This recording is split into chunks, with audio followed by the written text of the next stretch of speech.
is continuing coverage of Ian. And we are tracking the remnants of Ian. Hurricane Ian's damage is devastating. From destruction in southwest Florida to putting Daytona Beach underwater, President Joe Biden says this might be the deadliest storm in Florida history. And the pictures tell the whole story. Take a look at your screen here. I mean, the damage just going from one end to the other, and it's just statewide, and it is devastating. Hurricane Ian's impact is going to be felt in our community for a very, very long time. Of course, it came onshore on the west coast as a Category 4. Now a tropical storm off the east coast, but could soon become a hurricane again. Actually, we got some breaking news. 5 o'clock advisory is in. We're back to hurricane status. Wow. Winds at 75 miles an hour. It is picking up forward speed, so that may be some good news from a rainfall standpoint in our northeastern communities, Jim and Summer. The sooner that it gets out of here, the better it is for everybody. But the effects, especially of the rainfall, which we just can't seem to shake. I mean, I watched some of our reporters, and they look up and they see the sun, and it just kind of casts a little warm glow over them, and then it goes away. It's that moment when it comes back out is going to be refreshing emotionally for a lot of people. The expression that I saw this morning vividly, I'll never forget, was Kelsey. She had a little glimmer of sunshine there in one of her live shots this morning, and she was happy as a lark. And I'm sure a lot of people feel the same way as she does and can't wait for this to end. Yeah, you know, we're talking about smiles. We were actually, Luana Munoz just interviewed someone that just was getting rescued. They were rescuing her community, the National Guard, and she had a smile on her face too, because she's alive, and she said she's doing well and her friends are all safe. All right, right now we are looking down at Lake Eola and Bandshell. Yeah, the Bandshell. Yeah, and, you can get a seat, but you can't sit down. Swimming to your seat. Yeah, and that kind of illustrates the problem with the flooding here in Central Florida. When you dump a foot and more of rain on our soil, it tends to run into our lakes, which are basically collection bins. And here's the thing: if that looks bad right now, it's going to look worse here probably hour by hour. when they crest, and that can take how long, Tony? Well, it depends on which body of water you're talking about. Everyone is different, so it's a difficult one. But we've put together and assembled a whole bunch of river forecasts here for folks that live along them. Now, the one we know it's not immediate. Well, it can be if it's a creek, because the body of water is not that bad. So the Shingle Creek will rise and drop rapidly. The bigger rivers, it's steadier, it's slower, so you get more advanced warning there. It's the creeks that we sometimes worry about. Yeah. Now, we have the perfect soil for this kind of event, but we only get this kind of event every 200 years. Yeah, it's remarkable. Yeah, I remember checking through my insurance policy, and I know a lot of people did that right before this storm, and it only takes you out 100 years as a 100-year event for your insurance. And the governor was talking about this being a 500-year event. That there's really hardly anything to measure that with. Right. Especially with the storm surge out in the West Coast. I mean, the ocean just piled right on up near Fort Myers. You know, Tampa is the opposite effect. You saw the winds just pulling all the water away from the coast, and now with all the rain that we're seeing, it's going to be filling our rivers. I mean, again, all this water that we're seeing here, you see that fire truck there, water up to its tire, the top of the tire there, it's got to go somewhere. It's going to be going into our rivers. Guys, one of my biggest concerns is that where the flooding is deeper and we start to get to nighttime and people think that, okay, the rain has ended, I can go out and drive around.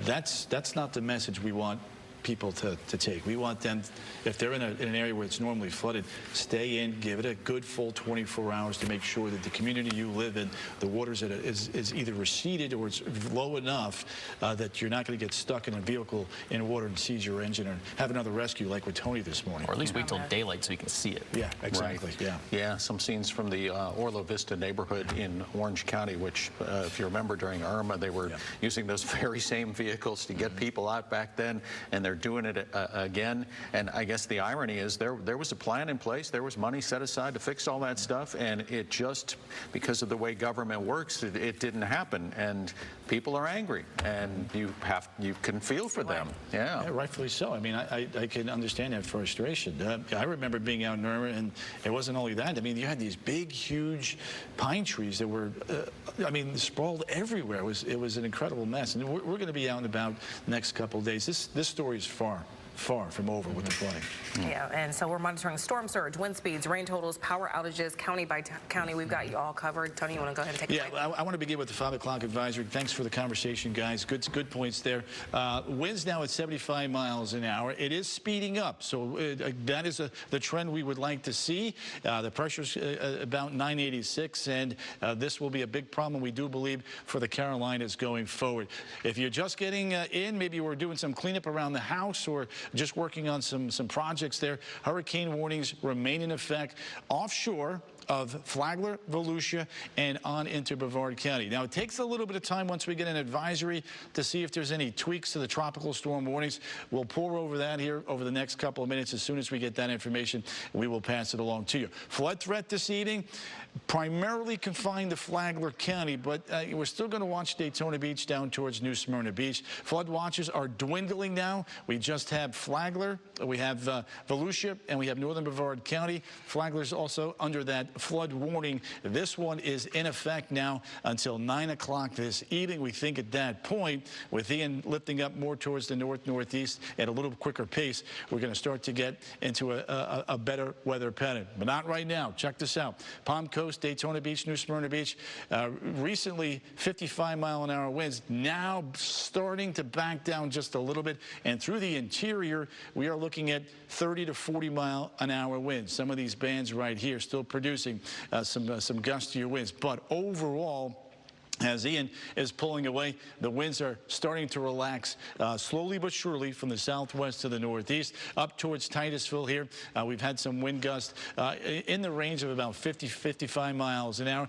These points right here are farther away from the radar. That's probably just above the ground, 2,000 feet, closer to the surface, probably looking at about 50 to 55-mile-an-hour winds. And then we're a good ways away from the Jacksonville radar, but you can clearly see there's still a lot of wind energy and much higher wind offshore as that storm continues to build off towards the northeast. Peak wind gusts, by the way, for those of you that may have missed some of these numbers, Melbourne Beach, 81. Patrick Air Force Base, 61 in between. Many reports in that 60 to 70-mile-an-hour range. Check out New Smyrna Beach, 86-mile-an-hour wind gusts. Ormond Beach, 66. The end of the Flagler Beach pair has taken on some damage because of the winds up there. We haven't gotten what we call a local statement from the Jacksonville office to kind of put some winds in for Lake County, but they were comparable to Volusia County. Look at Claremont, 41-mile-an-hour wind gusts. So it begs the question, when do these tropical storm force winds begin to abate? Starting now in our western counties, will continue 7, 8 o'clock. I think we'll be in better shape in the metro areas, and then we'll probably have to wait just around the midnight hour, maybe 1, 2 o'clock at the latest. I like the overall trends. We may speed that up just a little bit. And from a rainfall standpoint, as we take a look at futurecast with Ian now lifting up to the north and the east, we'll get some wraparound at least through 9, 10 o'clock, but we think thereafter we'll finally see some improvement and that heavy rain will begin to abate. We're almost there, not quite there. There's your timing between about now and about 2 o'clock in the morning along the coast, already beginning to wind down here west of Orlando. Alex, this rain is adding up, and it means issues for folks here that live near any river or creek. Yeah, that's right, Tony. And I've just been updating some of these river levels here. The current river levels are just under major flood stage for most spots. So you see right behind me here now, I just updated this Lower Kaiva River near Altamont, 30.7. That's well above the record, 29.7 feet. So seeing record flooding here, getting close to record flooding in St. John's. Anywhere above 4 feet is major flood stage, 4.36 feet of river level there at the St. John near Astor, getting closer and closer at 4.6. Not quite record river levels here at St. John's above Lake Harney, but getting close to it, 9.58, and above that record river level there, Shingle Creek at Campbell. So again, we're going to be dealing with these river levels, major flood stage as we go over the next few days. Again, I keep forgetting, today is Thursday, and take a look at this. As we go from Astor, again, 4.36 foot right now. Anything above 4 is major by Friday. Tomorrow afternoon, still at a major flood level. As we get into Saturday, it starts to recede, getting back down to that moderate flood level, and it's going to stay moderate as we go throughout the week and into Tuesday. So let's take a look look now over at Lake Harney. Again, we're getting closer and closer to that major flood stage. We're at 9.58 right now. Anything over 10 foot is major. River's going to continue to rise as we go towards Friday into that major flood level. And again, over the next couple of days, even by Tuesday, 5 p.m., 10.7, still in that major flood level. So we're going to be dealing with these flooding conditions even as our local rivers and streams start to recede. It's got to go somewhere. It's going to be going into our major rivers, and that's going to cause some issues. So again, as we go throughout the day and we get into the nighttime hours, still first warning weather day. Don't be out on the roadways at night. There's still plenty of debris out on the roads. Water levels are still rather high. We're going to be seeing some ponding on the water, and it's hard to see that at night. So through 7 to about 3 o'clock in the morning, still dealing with some tropical storm force winds, especially offshore and near the coast. As we get towards 5 o'clock tomorrow morning, starting to improve our weather. Plenty of dry weather on the way. I know a lot of people, when they see that sunshine, it feels great, and we're going to have plenty of sunshine on the way as we go through tomorrow. Luckily, these rain chances stay very low as that dry air swings in behind Hurricane Ian, and we'll see those temperatures staying right around the mid to upper 80s with, again, low rain chances and plenty of sunshine on the way for Central Florida. Alex, thanks.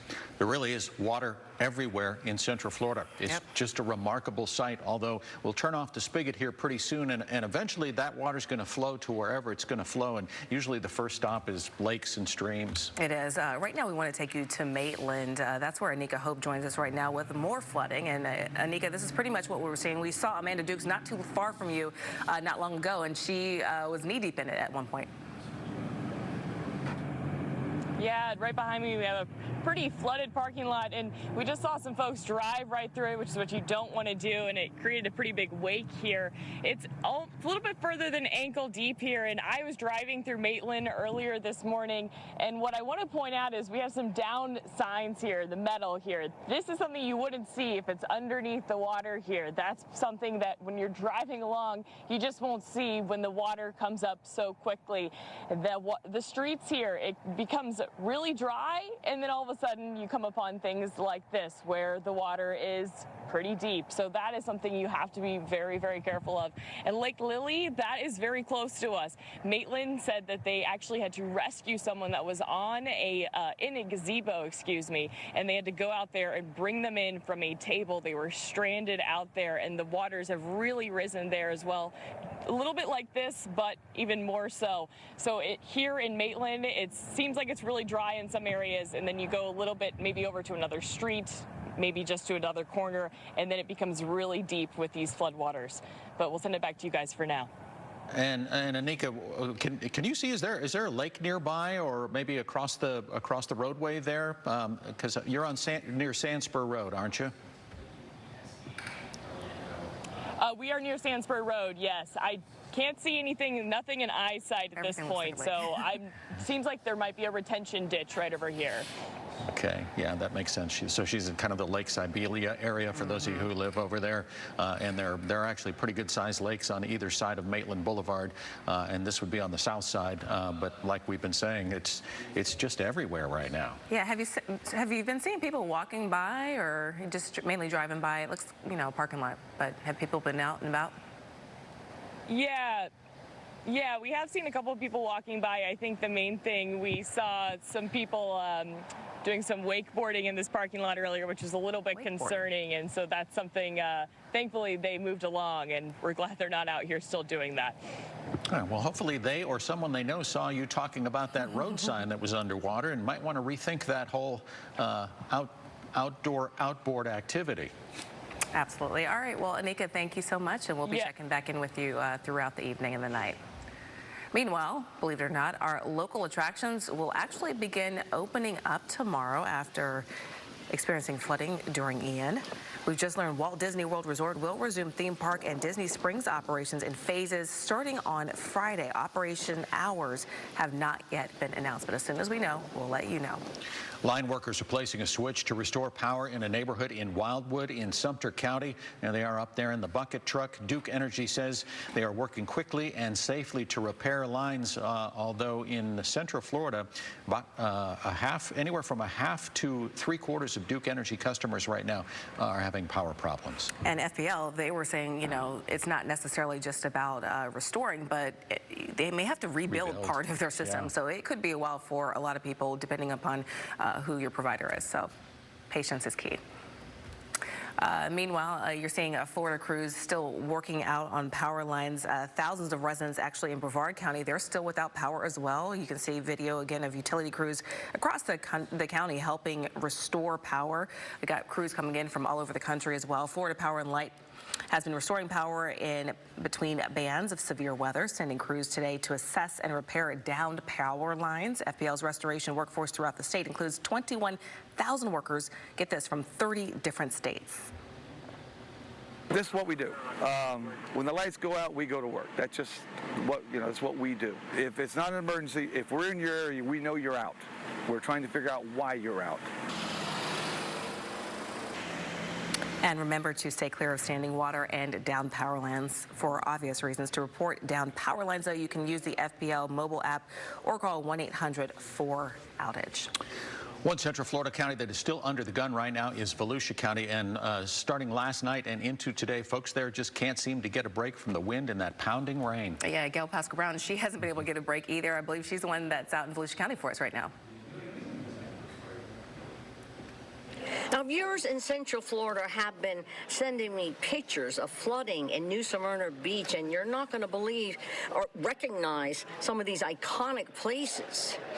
Now, they tell me there's water everywhere with no place to go. This is a picture of Flagler Tavern right on the main drag of Flagler Avenue, and it suddenly turned into beachfront property, the water nipping at the lower deck.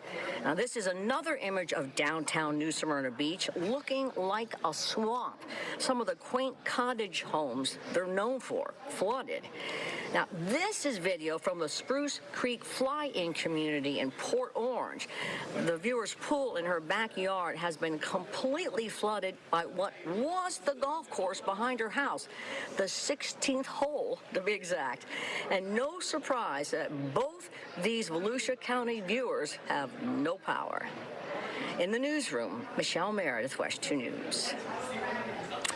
All right, so we know that water rescues are taking place all across the central part of the state, all the way from where Ian made landfall, all the way here into Central Florida. Yeah, we want to get you out to Osceola County right now. In Kissimmee, Luana Munoz has been there. And Luana, what's going on now? Earlier you were showing us people being rescued. Is that still the case, or what's going on where you are now? You know, Summer, I was last told that there were 2 more addresses that they were going to go check on to see if there were people inside. I want to get out the way so you guys can see just how severe the flooding is. I'm showing you a different angle now. This shows you a wider spread of this area here in Good Samaritan Village. That's supposed to be a golf course, and right behind it are all of the communities. But I don't know if you can see it, Gary, if you could zoom in, maybe it's behind the tree now. There are the National Guard's vehicles, the ones that are on the big giant wheels that can go through these flood waters. They are rescuing people still. It looks like they're going to come out. The bad news in this is that the good news is they've taken out 50 people already. The bad news is they can only rescue or only go to the homes for people who have called 911 or people who have concerns about those that are out there. They do believe that there are some 300 people still living in this facility here, living inside of their homes, who haven't dialed 911 and who are just trying to wait it out. I just got finished talking with the commander here, and he says that is bad because there's no power here. They've had to shut off the power in order to get in and out. For precautions and safety. And the problem is, on top of that, these floodwaters aren't going anywhere.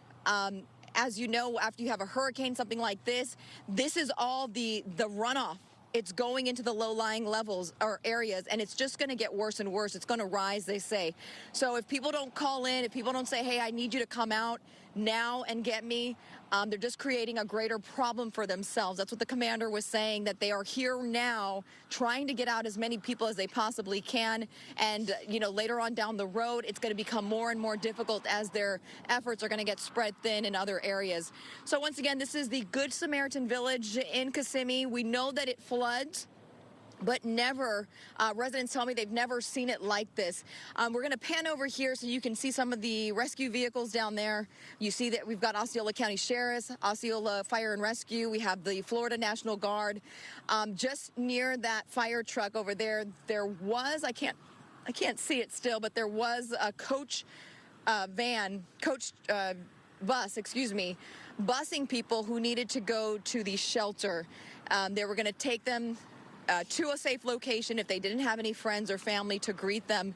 But again, this is just, the result of what's occurred out here with Hurricane Ian. They're hoping that more people, they believe that there are some 300 people still inside of these residences here, and they're hoping that people will call them and let them know, because they cannot go and search for you and try to rescue you if they have no idea that you might be inside of those homes. They can't force people to come out. So they're doing the best that they can today. They've been out here since 9 o'clock this morning. It's now at 5:15, so it has been an all-day operation, and they could continue to stay out here to try and bring more people out, but it all depends on how many phone calls that they get. They told me that they had 2 more residences to check on, and that could be what we just saw, the truck that was coming in with some more individuals that they were bringing to a safe space. But reporting live in Osceola County, I'm Luana Munoz. You guys, back to you.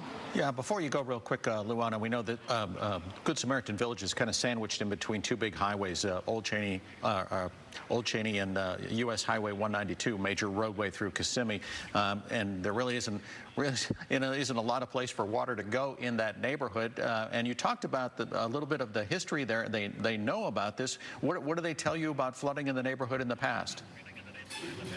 So they say that this is just typically an area that floods, and if you can look at the terrain, I don't know if you can get a good image here, maybe that way, Gary, but you can see how the water can easily just fall right off of the freeway here, and it dips into this low-lying area.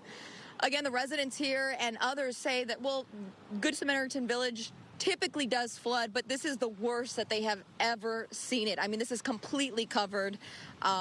Water, I haven't heard of water going into anybody's homes, so they might be a little bit propped up, but it's literally right there at the door. There's just no way for someone to get in and out. There's no way for someone to drive their vehicle.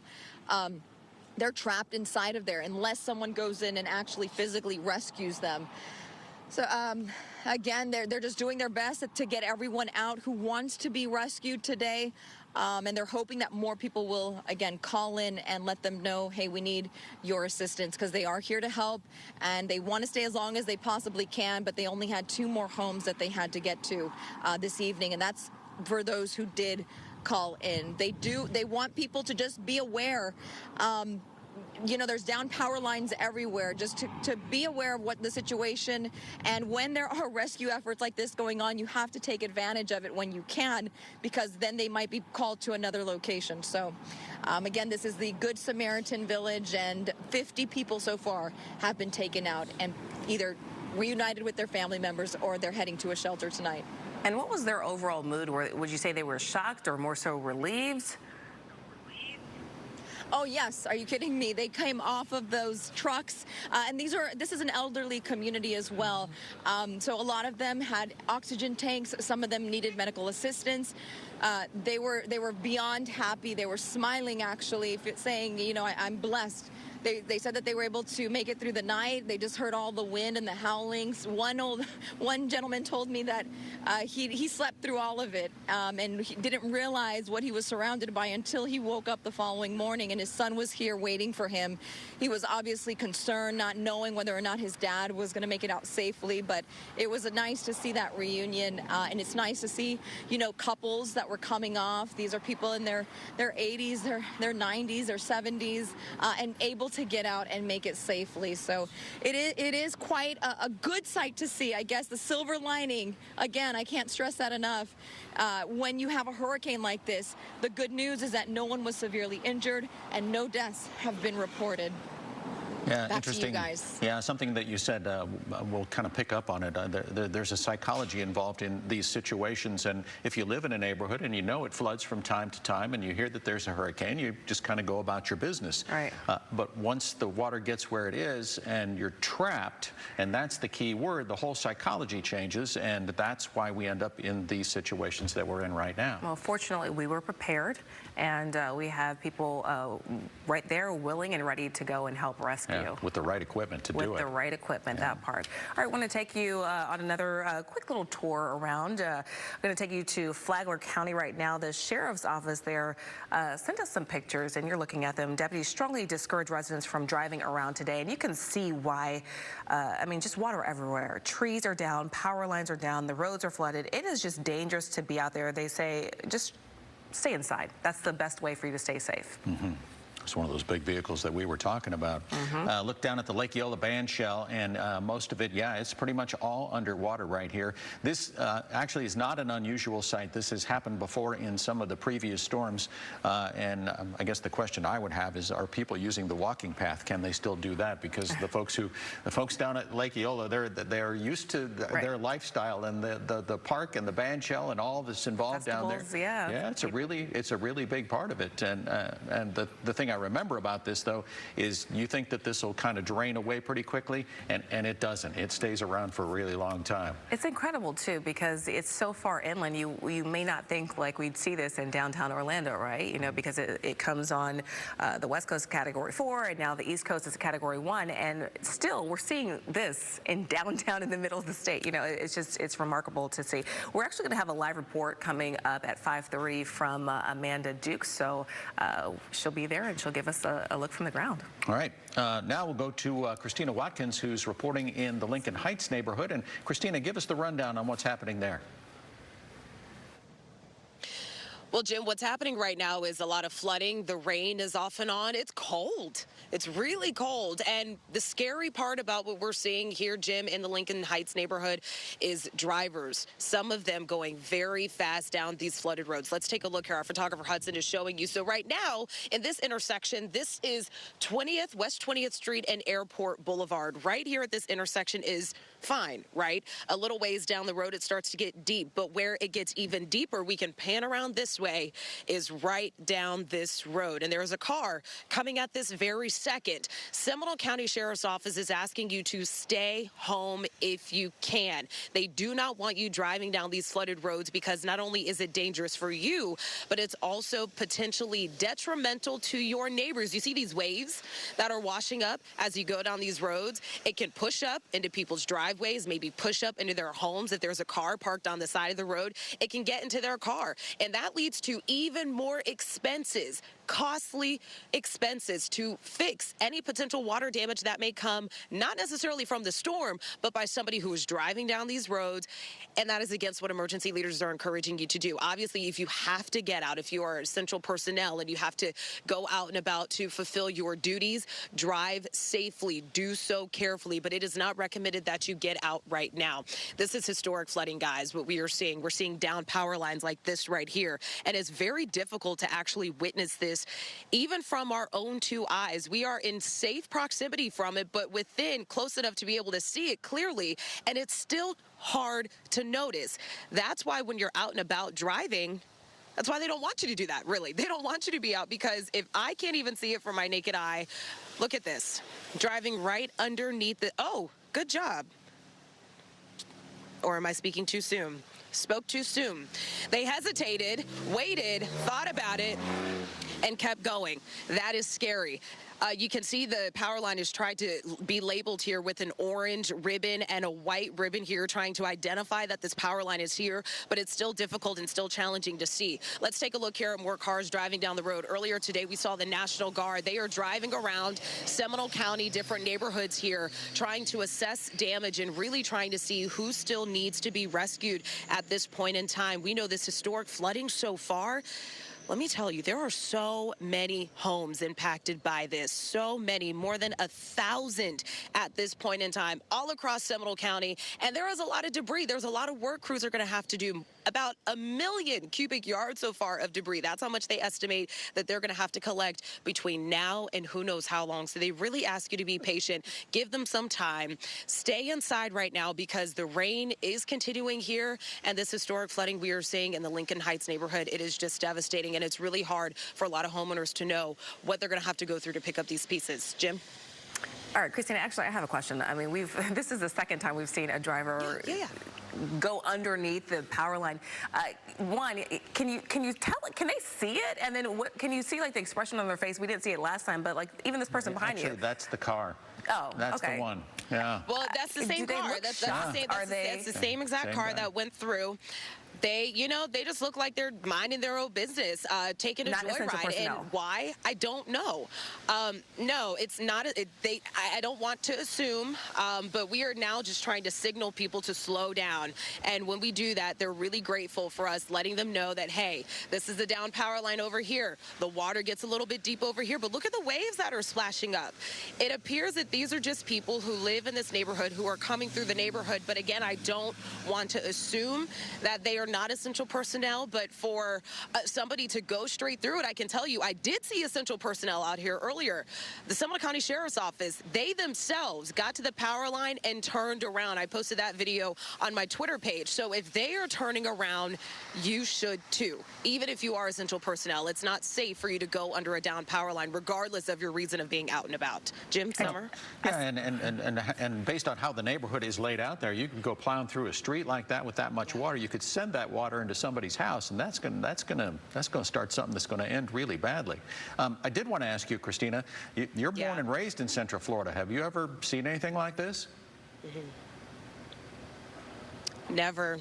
Jim, I have never seen anything like this before.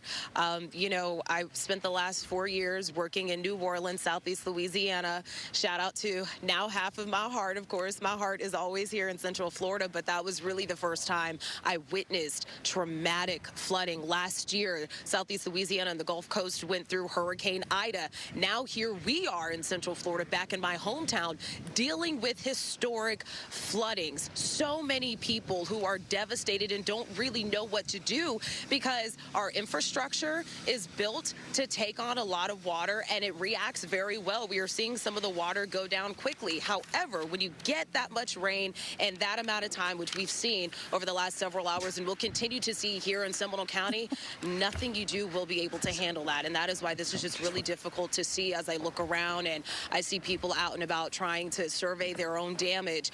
It's really, really heartbreaking. But it's inspiring, Jim, to see people helping people, neighbors helping neighbors. You know how we do in Central Florida and all across the state. We're going to look out for one another. But the best thing you can do right now to do that is stay home. Don't try and drive through these flooded streets, Jim. Like you said, it's going to start something that's going to be a problem when that water pushes up in a driveway or into somebody's home or car. So just be safe.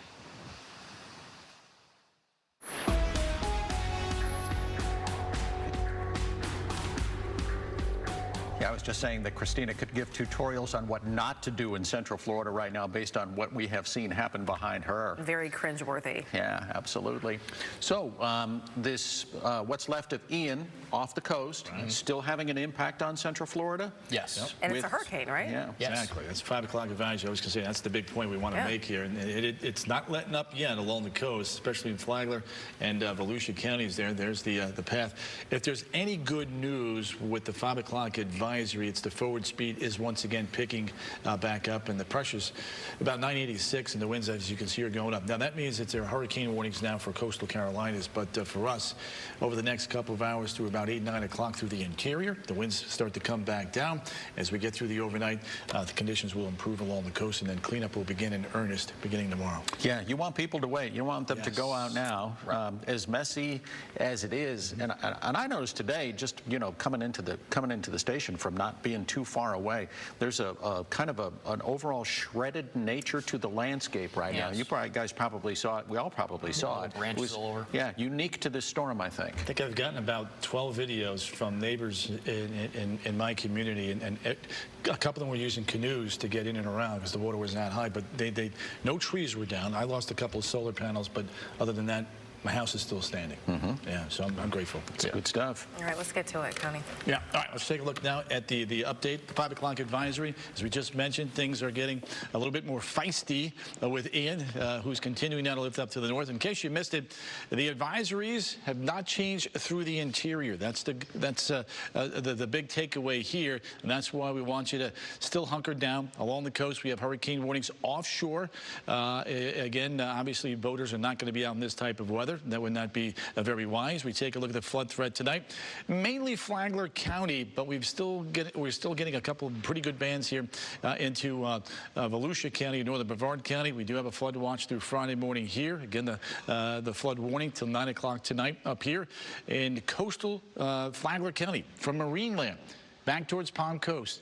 Beverly Beach, that does include you. Flagler Beach, that does include you. And even Bunnell right there off to the south and west of Palm Coast. Now, the reason why the winds really picked up last night along the coast and continue to be howling as we have a big area of high pressure to the north of Ian. The tandem of high and low hurricane and the strong high is creating some intense winds along the coast. We've had some wind gusts over 80 miles an hour in portions of coastal eastern central Florida east of I-95. Good news here, look at the wind gusts off towards the west. They are back below 40 miles an hour. That's some good news. You can clearly see where the center of circulation now is with Ian. Now that it's over those warm Gulf Stream waters, two things are going to happen. It may wrap around some more intense winds here overnight tonight, and it will continue to get stronger while it lifts to the north. Now, Alex has been a big help for me today, running the velocity winds. And the point we want to make here, as he's kind of throwing in some of these winds,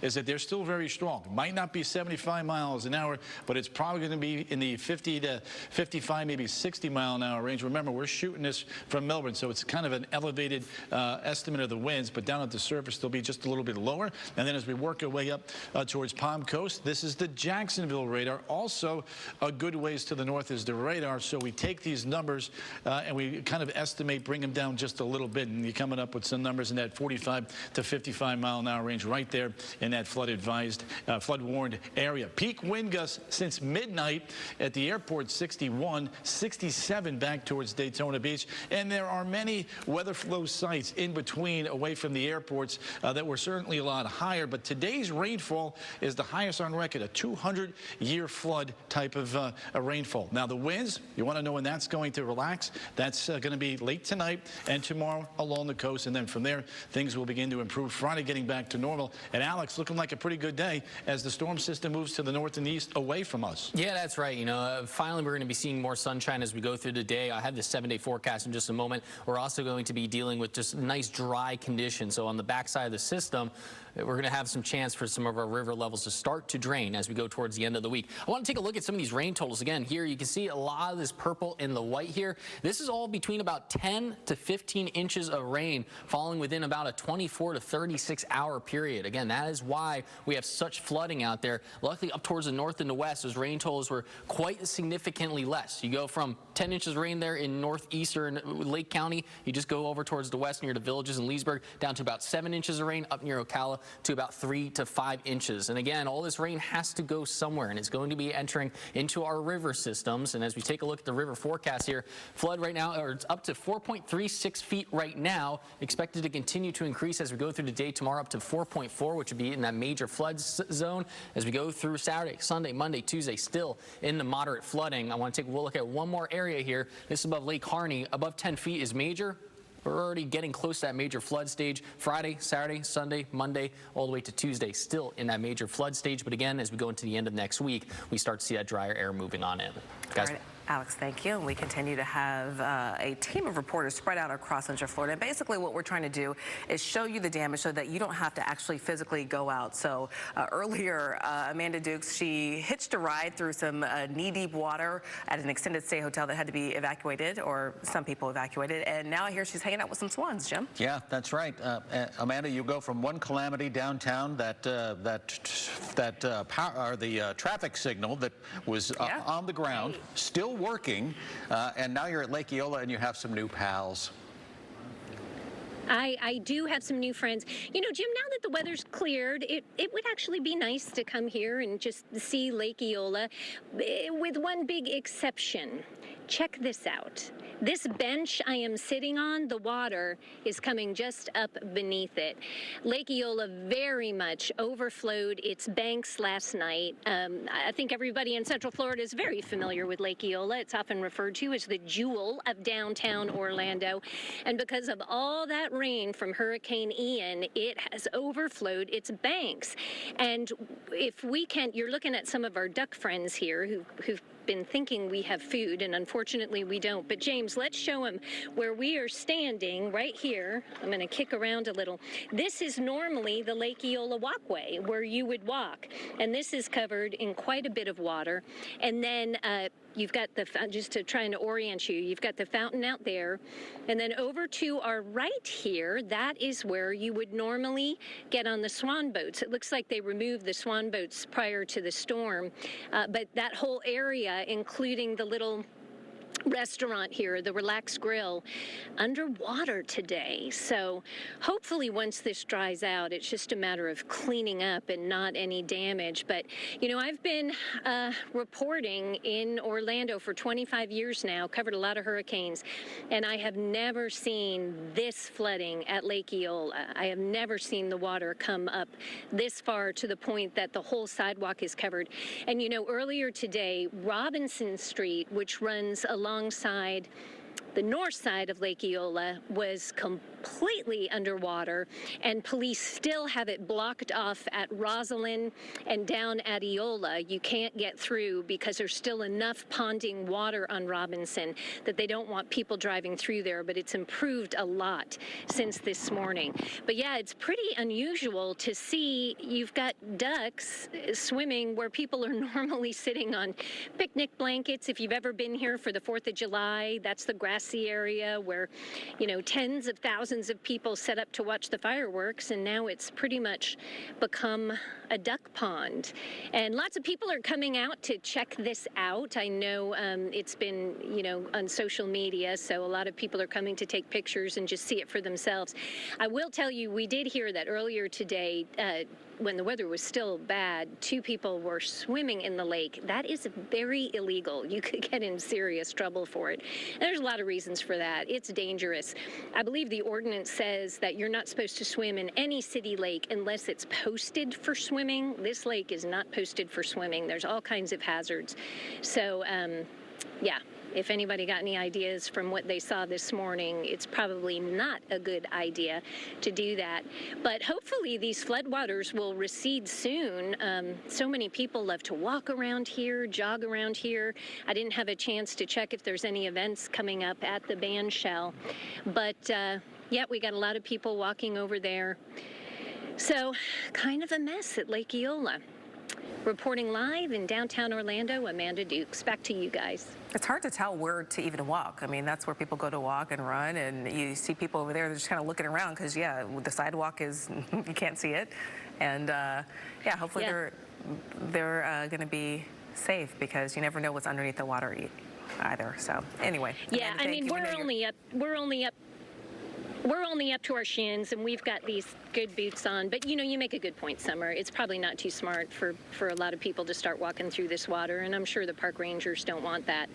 But hopefully it'll go down soon. The ducks like it. Well, the I'll bet they do. Happy. Yeah. This is going to be a gut punch for a lot of people, though, Amanda. I mean, that's the place where we take people or tell them to go when they come to visit us here in Central Florida. Yeah. It's busy all hours of the day and night, gets a ton of use, and people are sitting at home and are looking at this just like those people behind you, and they're stunned. I mean, we're all stunned by this. We are. Yeah, because as I said, I've been reporting in Orlando 25 years. I've never seen Lake Eola like this. And you know that lawn behind us, I don't know if we can see it, James. You maybe just give us a sense of the direction. So that green lawn that's sort of opposite the band shell where they have that sand sculpture of the woman lying on her side, that's all flooded. And I know one of the local downtown private schools affiliated with one of the churches uses that lawn for their recess, for their outdoor activities.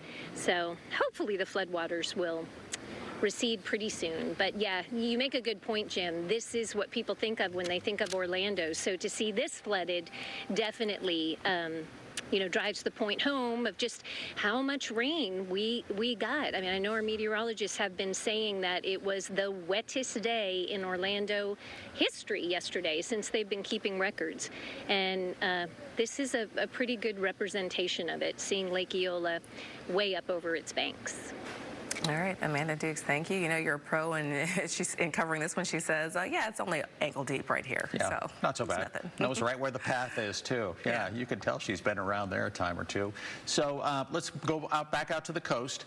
There was a time today when getting to New Smyrna Beach was darn near impossible. Yeah, but we know someone who did it. He's standing right here, Dave McDaniel, and he says he's even been seeing, catfish was that, swimming on the road?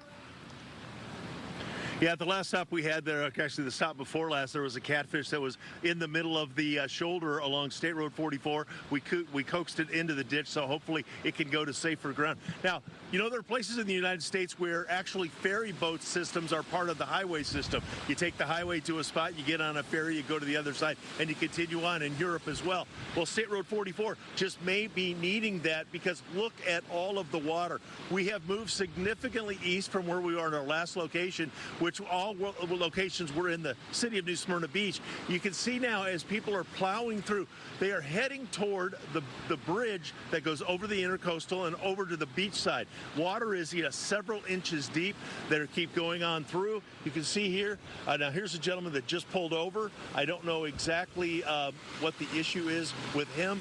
People are going through. We've had a lot of law enforcement go through here, a lot of fire trucks as well. Oh, it looks like they're dropping somebody off here. So it's just basically somebody helping a buddy out and giving them a lift. But as you see, as we go up toward the bridge, there is water everywhere, both sides of State Road 44. People are being cautious as they drive through. It's kind of one of these cases where, you know, you're always told if you don't know what's underneath the roadway, don't continue, you know, turn around, don't drown.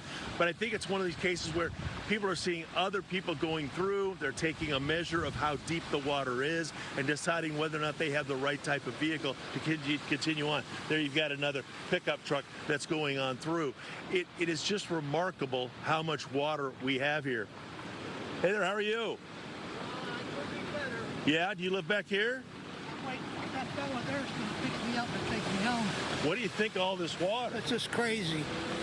My van broke down over there. I got water in the tailpipe, and so I tried to get it towed. Nobody would show up. Now, do you live here or are you visiting? Yeah, here? I live in Cedar Dunes. Yeah? How long have you lived here? 13 years. This kind of water? Never seen it like this ever. Now, did you ride out the storm here? Yeah, I did. And? And my fence was falling over, and that's why I came down here to get 2x4s to brace my fence back up. Never made it. Will you ride it out again? No, never. Never. No, I won't do this again. And why is that? I mean, a lot of people always are on the fence on whether to stay or go. Why would you not stay again? I wouldn't want to go through this again. You know? This breaks your heart when you see stuff like this. And when some people don't even stop to give you a little hand, you know. I don't know. Are you going to be all right? Yeah, I got him waiting for me. Thank you very much. Well, thanks for chatting with us. Thank you. You know, over the years, I've heard that a gazillion times, and it's often from people who I've interviewed the day before the storm, or you stay or go, and they say, well, you know, I'm going to stay, I'm going to protect my house and all that. The day after, often, they say, I wish I never would have done it. I tell anybody else to never do it again. That's exactly why the experts will say, if you know that something serious is coming in, this is clearly serious, that you do not avoid and do not ignore an evacuation order. As we said, got some power trucks going through here. I mentioned earlier how many people in Volusia County are without power. The last time I checked the FPL website, it was like 140,000 people without power. Obviously, the crews are rolling in, trying to get things accomplished. All kinds of folks doing their best to move around out of necessity. Hopefully, we haven't seen a whole lot of people just coming in because they're curious, because it really is a dangerous condition. Water everywhere in New Smyrna Beach. Water everywhere, and people are plowing through. Law enforcement is monitoring the situation as we stand here right now. Reporting live in New Smyrna Beach, Dave McDaniel, West 2 News. Dave, I'm just stunned at how many people are driving by you right now, because we've looked at roads, we've looked at I-4. This is the busiest road that I have seen so far today in Central Florida. It's quite a parade. There's a lot of people coming in and out. And again, you know, like that gentleman there, I mean, he kind of felt like he had no choice. His van broke down. He was trying to fix his fence. But I think he had some sage advice there about whether or not riding out a storm in an area that is either low-lying or in a delicate area. And again, with Ian, it made a lot of areas that perhaps people felt like they were perfectly safe vulnerable. I mean, this is historic. It is unbelievable. I mean, I haven't seen this kind of water ever in 34 years here. Right there he is. Getting a lift, and again, the water is really, really deep, and you know it is quite a scene. Both sides of State Road 44, all the way from I-95, and we're at the base of the bridge going over to the beach side. All right, Dave McDaniel, thank you. You know, Jim, the guy he talked to said his car stalled or his truck stalled because he was out there trying to fix his fence and no tow truck to be found, which, I mean, we know that's going to be the case. Another reason, an incentive not to go out. You know, I know people have this overwhelming urge. They want to fix it. They want their home to be what it was. But you just really got to wait it out right now because you could end up like that man. Fortunately, he was able to eventually get a ride, but I would assume his car is still sitting there in the water. Still on the side of the road.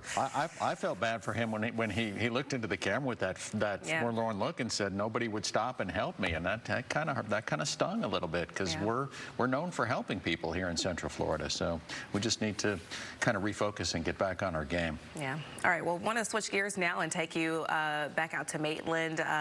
WESH 2's Anika Hope is at Lake Lily, and this is another place where people, kind of like downtown, people like to jog around Lake Lily and get exercise. We do always see the ducks, but it looks like they're a little bit closer than normal. Anika?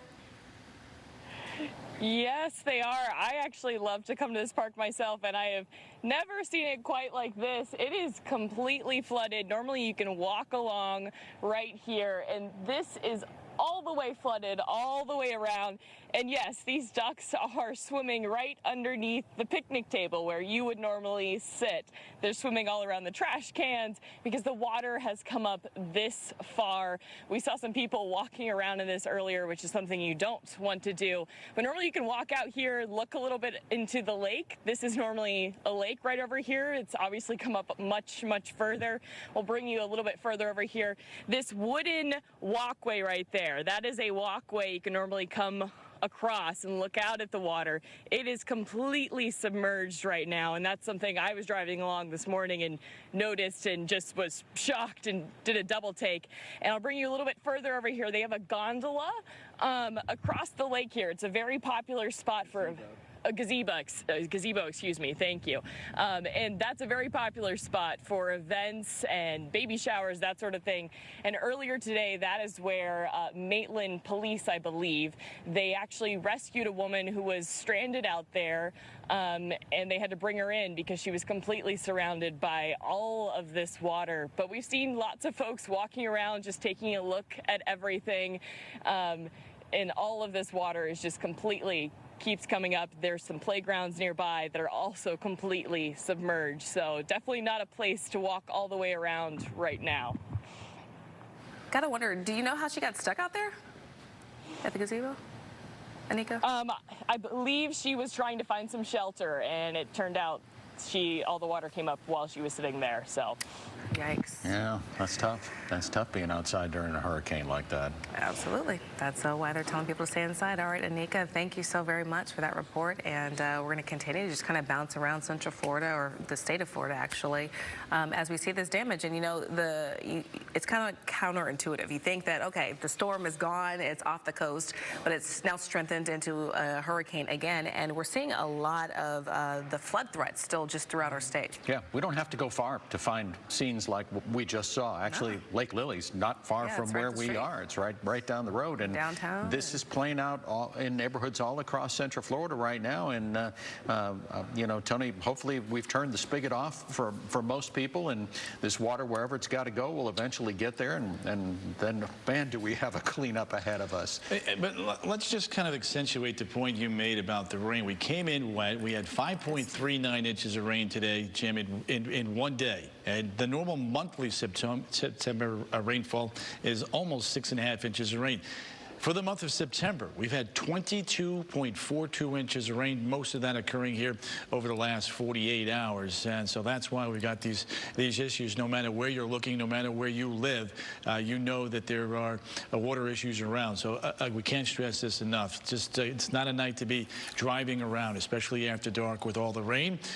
Ian, back to hurricane status, lifting up to the northeast now at about 10 miles an hour. We still have inland tropical storm warnings for Orlando, Lake, Sanford in Seminole County, over towards Osceola County and up and down the coast. However, just offshore, we do have hurricane warnings in from time to time this afternoon. As our reporters have been out in the field, they've been battered by some of those hurricane force winds.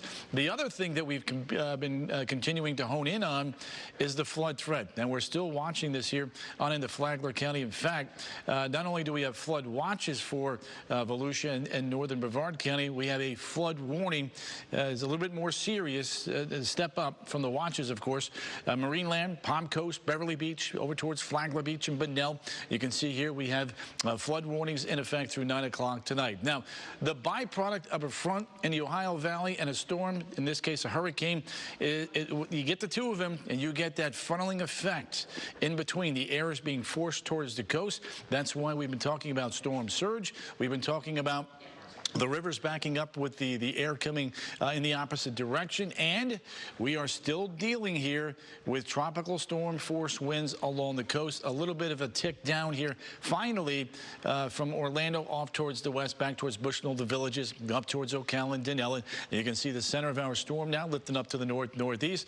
The winds here have been pinging 45 to about 55, close to 60 miles an hour in and around Oak Hill and New Smyrna Beach. More of the same as we head up towards the north. Sorry about that, Alex, and to me the jump there on you. But as we head up towards Jacksonville, you can see the radar there pinging 55 to about 60 miles an hour up and down I-95 with that rain coming on it. One other thing I wanted to show you, since midnight tonight, we've had winds in that 50 to 70 mile an hour range. Prior to midnight, we had wind gusts along the coast that exceeded 80 miles an hour. The number one question posed to me today on all of my social media outlets is when is the wind and when is the rain going to go away? Let's take a look at that. We take a look at the forecast at 7 o'clock. Along the coast, still have some of those tropical storm force winds. By about 9:30, 10, we're speeding it up. The weather is improving.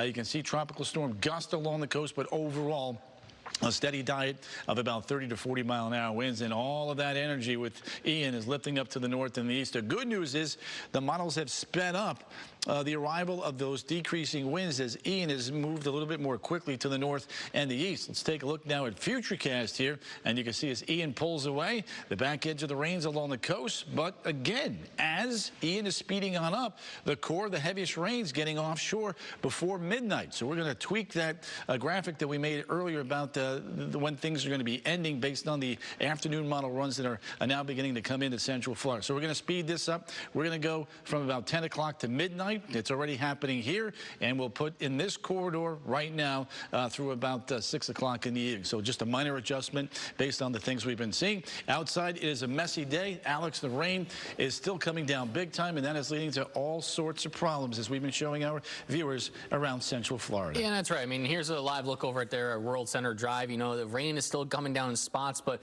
luckily from the southwest up towards the north and the east, we will gradually start to clear things down. Here's, of course, the look at the Band Shell and Lake Eola with the water just covering up over those chairs. Let's take a look at just how much rain we've seen over the past couple days. Again, it has been soaking rain showers. We've, as Tony alluded to there, we've gotten almost a full month's of rain within a day, and there's no wonder why I have such flooding. All this where you see this purple here, that's about 10 to upwards of 15 inches of rain across this swath from up and along I-4 from Polk County all the way through Osceola County, almost all of Orange County, Seminole County, and into Volusia County dealing with those heavy rains. Now, the next thing we're going to have to watch as well as Hurricane Ian continues to pull away from the coast is on the other side of that storm, those northeast breezes starting to bring in that ocean water. That's going to cause some storm surge conditions and some storm surge impacts there along Flagler County coastline. Even parts of Volusia County, we're going to be watching out for some of that storm surge effect here.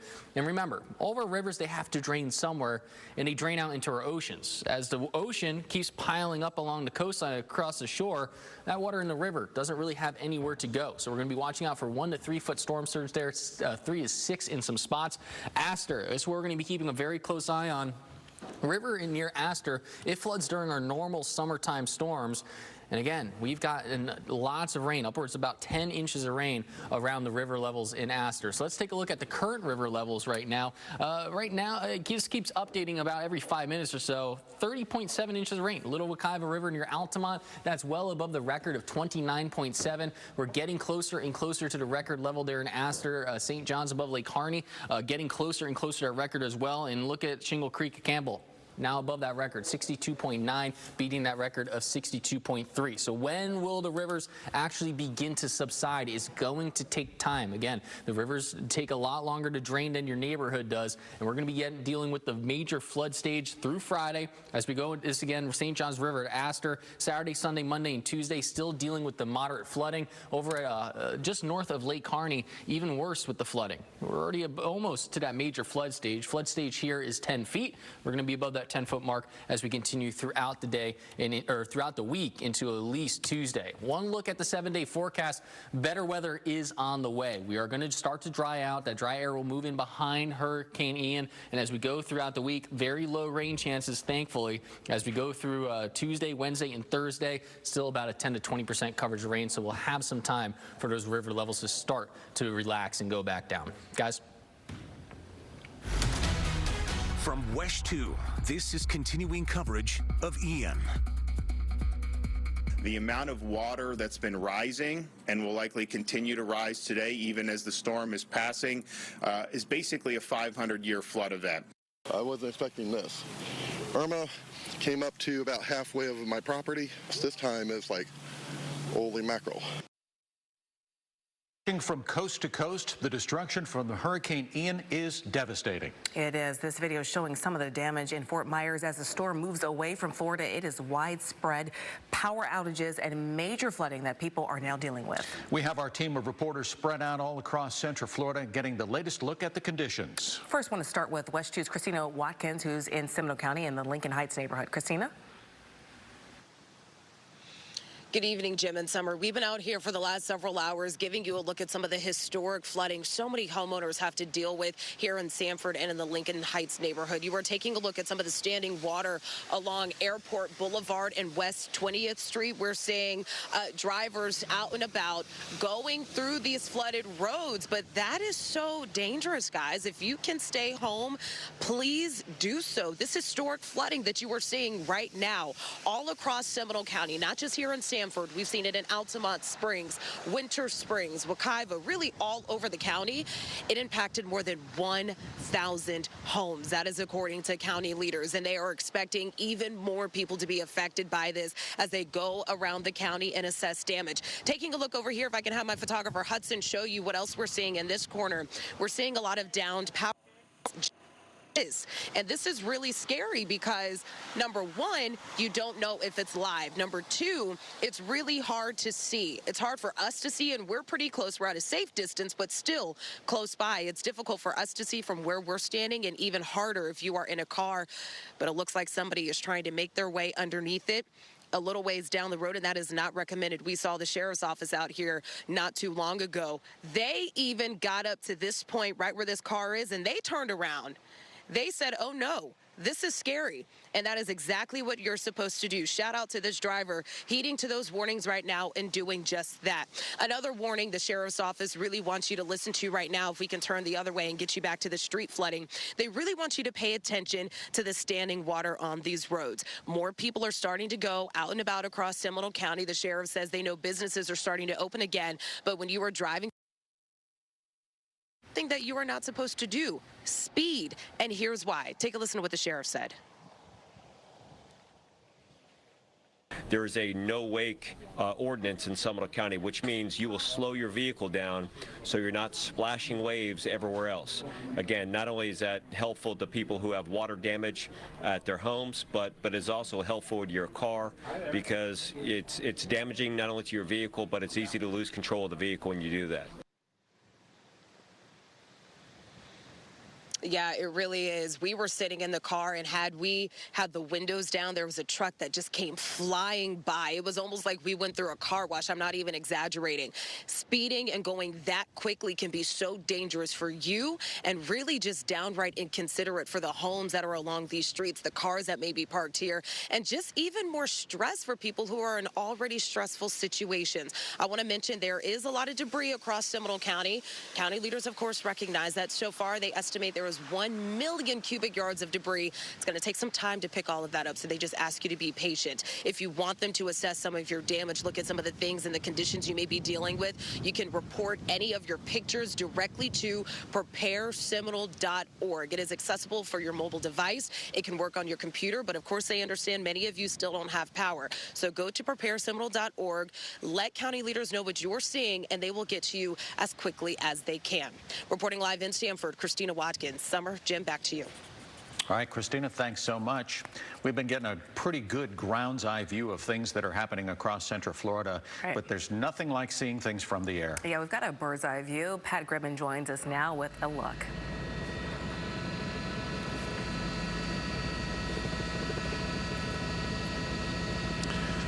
We just now got up in the sky over Orlando, and it didn't take us very long to find our first major significant flooding here. We're over Bishop Moore High School, and the football field, as you can see, is pretty well underwater all around the track area and everything else. And then if we look into these neighborhoods, these homes behind here, they're also having some flooding issues right up to the doorway in some cases. We're kind of seeing this for the first time, but the boat docks are, the walkways to the boat docks, the little piers there are underwater. This is Lake Fairview, I believe. Yeah, Lake Fairview. So we've already seen our first pretty significant water standing in the area of College Park and around Bishop Moore High School. And we're going to be slowly making our way around Metro Orlando as much as the weather will allow us, and see what else we can see. Yeah, this is a prime example of that, the runoff situation that we've been talking about pretty much all afternoon, that rain falls everywhere, say it's a foot, and it immediately drains, water seeks its own level, so it's going to try and find other water that's lower than the same that it is itself, and if it's trapped anywhere, then it kind of stops there, and that actually makes a lot of sense that the lakes would fill up first in the streams and the lowest parts of neighborhoods, and as we're kind of looking down, and we don't actually have the best view of this from here, but this is all kind of making sense, and the critical point moving forward is, you know, how long does it stick around? Does the weather give us a break? Do we get sunshine, you know, wind, to evaporate or move some of this stuff out of the way? Yeah, record rain. That's what we've been hearing from our meteorologists. And, you know, like you said, if Mother Nature will give us a break, then maybe we can start to recover a little bit, but it doesn't seem like that's going to happen right now, at least, so we're asking everyone to be patient. We want to get you out to Orange County as we continue to kind of jump around. WESH 2's Greg Fox is there with the latest.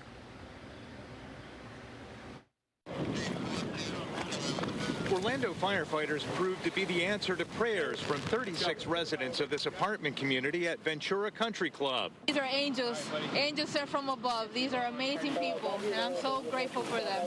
Answering calls for help that began hours before sunrise Thursday as Ian drenched the region, overflowing this retention pond. A frightening sight. Yeah, very worried because I didn't want to drown, and this is new to me, and I didn't know what to do. Tell me, how fast did the water come in? Oh my God, like in an hour, maybe we got a lot of water. It started like at 3 o'clock in the morning. So what does your apartment look like? Flooded completely.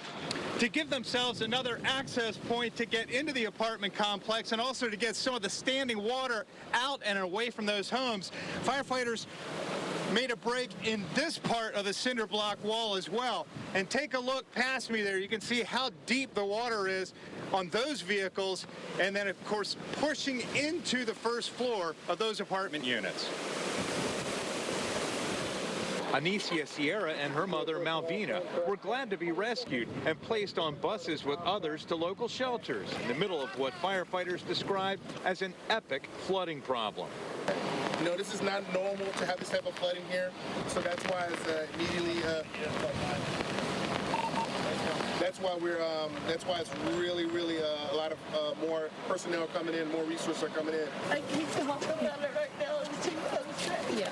Some were in tears in West Orange County during a similar and more familiar hurricane flooding rescue. Part of the Orlo Vista neighborhood was under 3 to 5 feet of water, prompting the rescue of more than 150 residents and their pets. Because people just got their houses re-renovated from Emma. Now they're back in the same situation. People like her are furious, saying the flooding problem with 3 nearby retention ponds was supposed to be fixed after Hurricane Irma in 2017. I feel like the county's efforts the last 5 years have been a failure. Yeah, it's because they said that they were fixing that and this would never happen again, because this has already happened once. Orange County Administrator Byron Brooks tells me crews lowered the retention pond level and more water was being pumped out overnight before one pump failed. He's promising a permanent fix thanks to a $7.5 million FEMA grant. Permanent fix is certainly expected within the next year or two. Again, the work is in design. Work, these people say, comes too late to salvage their flooded properties. In Orange County, Greg Fox, WESH News. It's like a scene straight out of 2017 happening right here, all over again. That's unbelievable. And, you know, a lot of the, we're going to take another aerial tour right now of Central Florida. I think we're heading to the Orlo Vista neighborhood right now. We just left Lake Eola, which you saw that on the ground with Amanda Dukes not too long ago, just completely underwater. It looks like, and let me just we're at the anchor desk and we've got this small monitor in front of us, so I'm going to try and do my best here, but it looks like this looks like I-4 and not many cars out on the road. It doesn't seem like they're having too bad of a time driving, but again, you know, officials are saying stay home if you can, because you never know what's going to happen. A tree could come down. There could be live wires. You just never know. Yeah, a couple of things that we're watching for, and this will make sense once I explain it fully. But one of the big changes that happened in Central Florida since the last big hurricane that we had in 2017, you're looking down at it. It's the I-4 Ultimate project, and a lot of times these big new subdivisions, construction projects that reestablish barriers in certain neighborhoods, they don't get tested for an event like this because you can't really do that.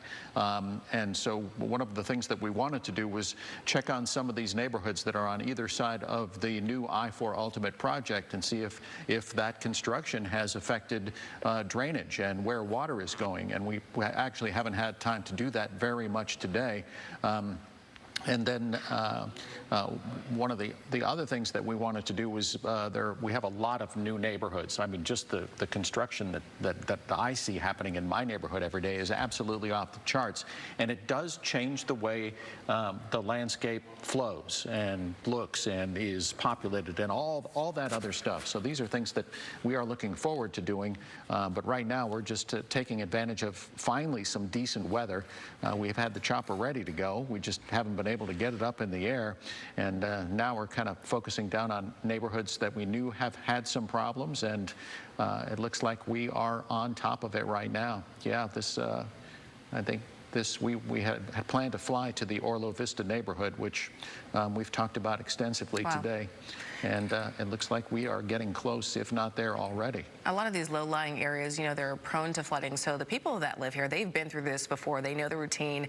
And, you know, a lot of these people chose to leave and some chose to stay. And that's kind of, we were talking about that. That's always, you know, what people are trying to figure out before the storm comes. But right now, we're not seeing too much roof damage. I mean, we see that one in the middle of your screen there. But, I mean, some roads, you just never know how it's going to hit. Some roads look fine, and then you look to the right or you pan another way, and then it's completely flooded.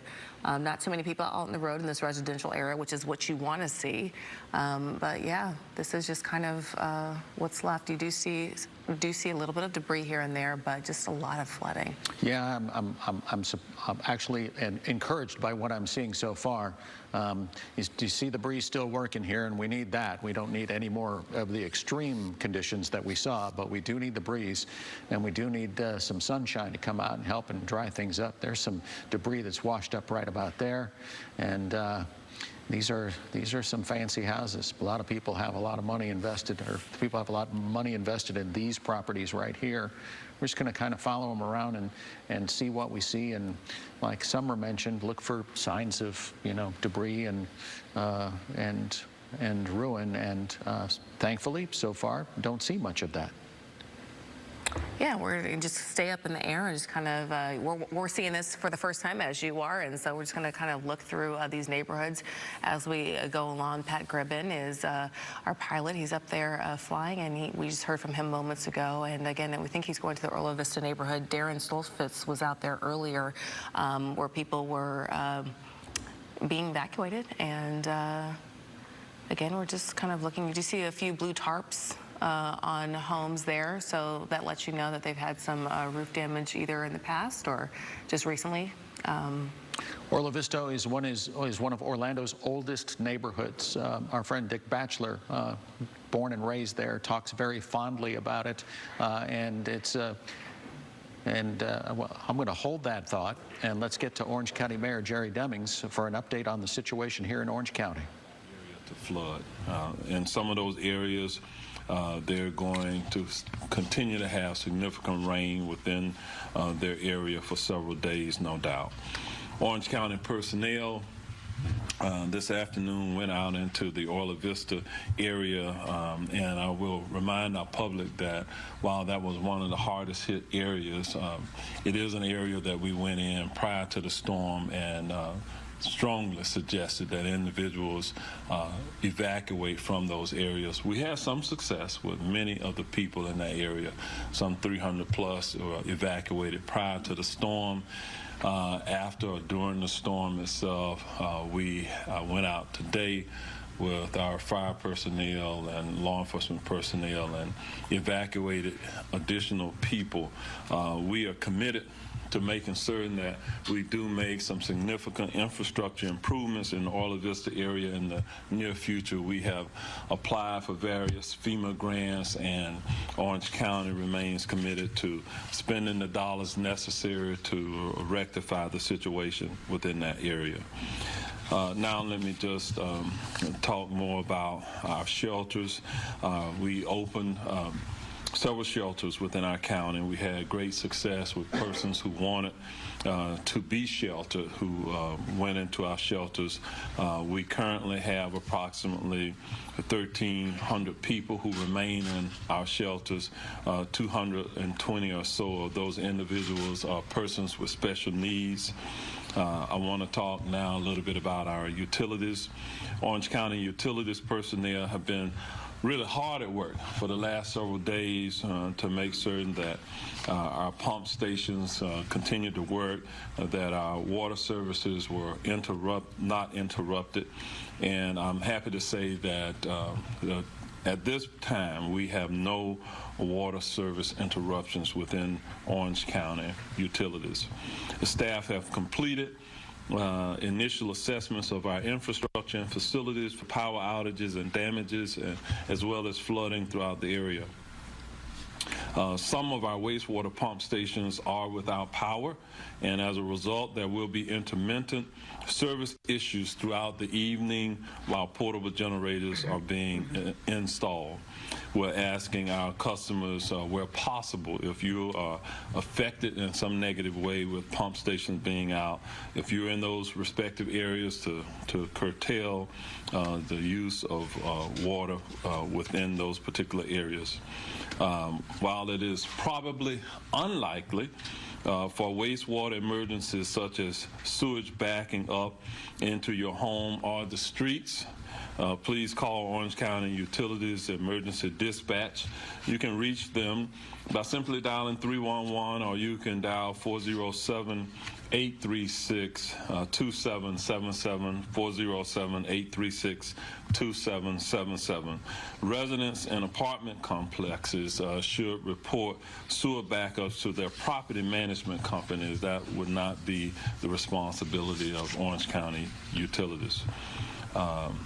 Now let me just talk a little bit about our our partners. I'm going to ask our representatives from our power companies to come forward and just share with you the latest updates and how you may be able to get service assistance. And we'll start with Duke Energy, and we'll have Ms. Sally Thielen come forward, and then from the Orlando Utilities Commission will follow at that point.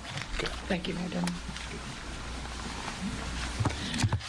Thank you very much. At this point, from a Duke Energy standpoint, outage-wise, we are looking at about 160,000 customers out that we serve in Orange County. That's about 41 to 42% of the county that would be out that are served by Duke Energy. We were doing a lot of damage assessment this afternoon that we were able to get out, and we've already restored 30,000 customers as of 6 p.m. So that's some new information, and probably what most people want to know is when will their power be coming back on. We will be issuing an ETR, which is an estimated time of restoration for Orange County, tomorrow morning at 10 a.m. At that point, we'll let you know when the majority of the county will be back in. So we'll begin communicating that out at 10 a.m. tomorrow. As you might imagine, we still have a number of trucks that have still been impacted by some of the weather. Obviously, you've heard a lot about the flooding, so that's been challenging for our crews to gain access to some of the areas. So we'll be looking forward to doing more of that this evening, certainly with the winds diminishing and the weather moving out, and certainly we'll be at it hard overnight and in the morning.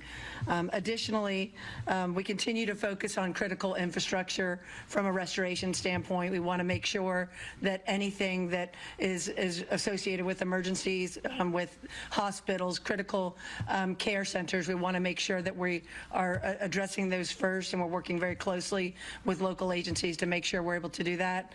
Additionally, we're trying to get in our large feeders so we can bring back in as many customers as possible on our transmission system here this evening, and then we will get down into the distribution level and ultimately into the neighborhood level.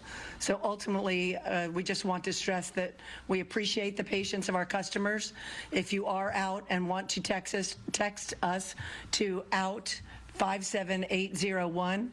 You can do that just via text message or call 800-228-8485. So again, appreciate your patience. We are getting out there. We've got a large number of workforce here that's hitting the ground running. So appreciate your patience while we work as quickly and safely as we can. Now I'm going to turn it over to Janice Asani with the OUC. Thank you. Thank you, Sally. I'd like to start by thanking our team, including OUC line and water technicians, as well as the many in-state and out-of-state crews who are supporting us. I'd also like to express gratitude to the first responders, members of the Emergency Operations Center, and the members of the media who have been monitoring and reporting on the storm to help keep our customers safe and informed. 13 assessment teams are actively evaluating our system and reviewing damage. Dozens more will join them tomorrow. More than 300 OUC and mutual aid resources are preparing to restore power. Today, almost 100 line techs, tree specialists, and trouble techs are working when the conditions are safe. As of 5 p.m. today, there were about 54,000 customers without power in Orlando and about 1,500 in St. Cloud, representing about 20% of our service territory. Additionally, we experienced 3 water main breaks today that have all been repaired. OUC is committed to and focused on the quick and safe restoration of power and water services to our customers. Line technicians will pause their work if wind speeds go over 35 miles per hour. The assessors will continue up to 45 miles per hour. Restoration efforts are focused on critical facilities such as hospitals, wastewater plants, fire, police station, and other emergency locations. Next, we will move to feeder distribution line repairs, and then down to lateral line repairs, and then down to individual customers. We thank our customers as we work through those stages. We're expecting a system-wide estimated time of restoration sometime late tomorrow, and we have a few safety reminders for our customers. Please remember that you should never, under any circumstance, come near a down power line, especially if they're near water, because the current passes easily through water. Also, as conditions clear and people start to bring out their generators, we implore them to be safe with all necessary precautions. And please specifically remember to never plug a generator directly into your home's outlet. Doing so could re-energize the power lines, and this could be fatal for any utility crews working to restore power.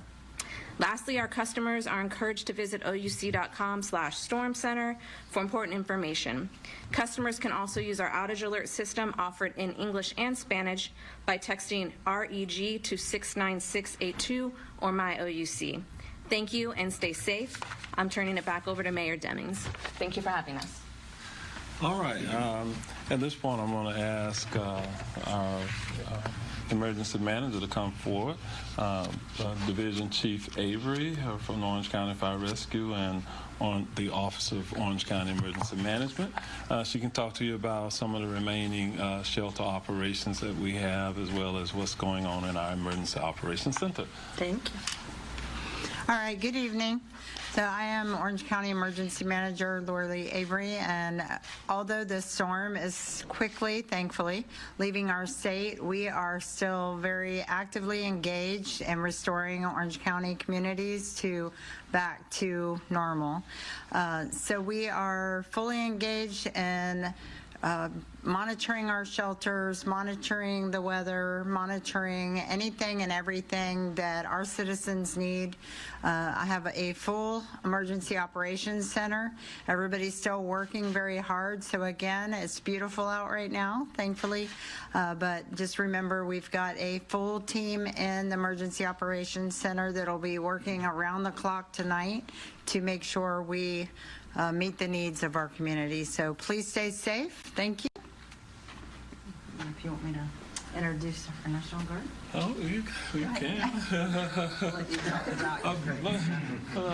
I won't do them like that tonight, but let me just say this: if we have any questions from our Spanish-speaking media, if we need to interpret, I have one of my special assistants here, Miss Ilia Torres, who can handle the interpretation for us tonight.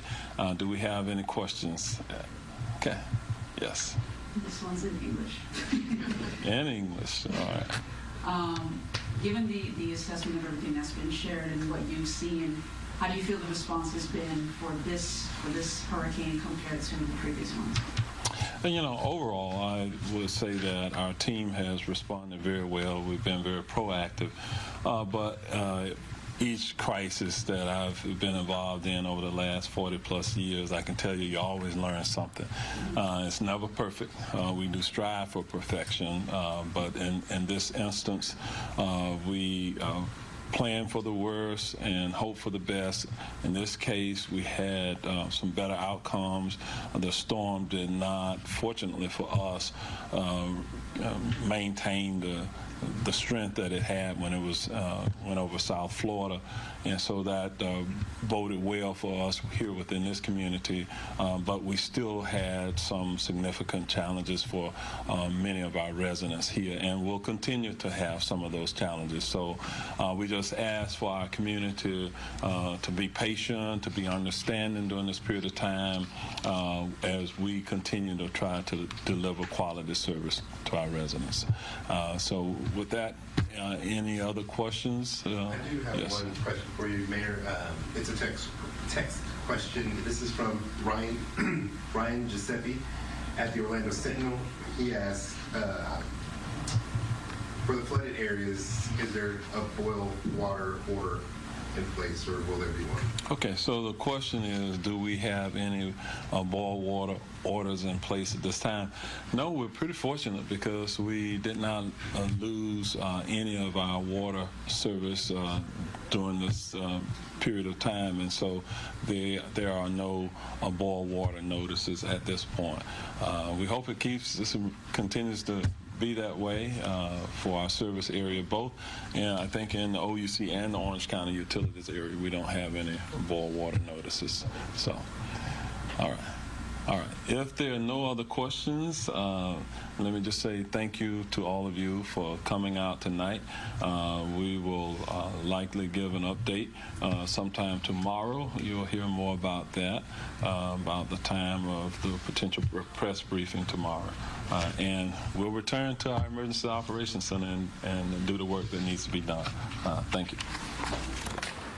Orange County Mayor Jerry Demings and his team giving us an update on the situation in Orange County. The thing that stuck out to me was the talk about restoring power. That there's some big numbers in Orange County overall, but several companies serve Orange County. OUC and FPL, Duke Power are the ones that come to mind, and they've restored just in the last 24 hours another 30,000 people, and still have a ways to go, but like the mayor said, no plan is perfect, but he felt like they prepared very well and are still executing that plan. And still have a ways to go. What you're seeing on the right of your screen here, Chopper 2 is still up in the air. This is in the area near UCF, and it looks like we've been...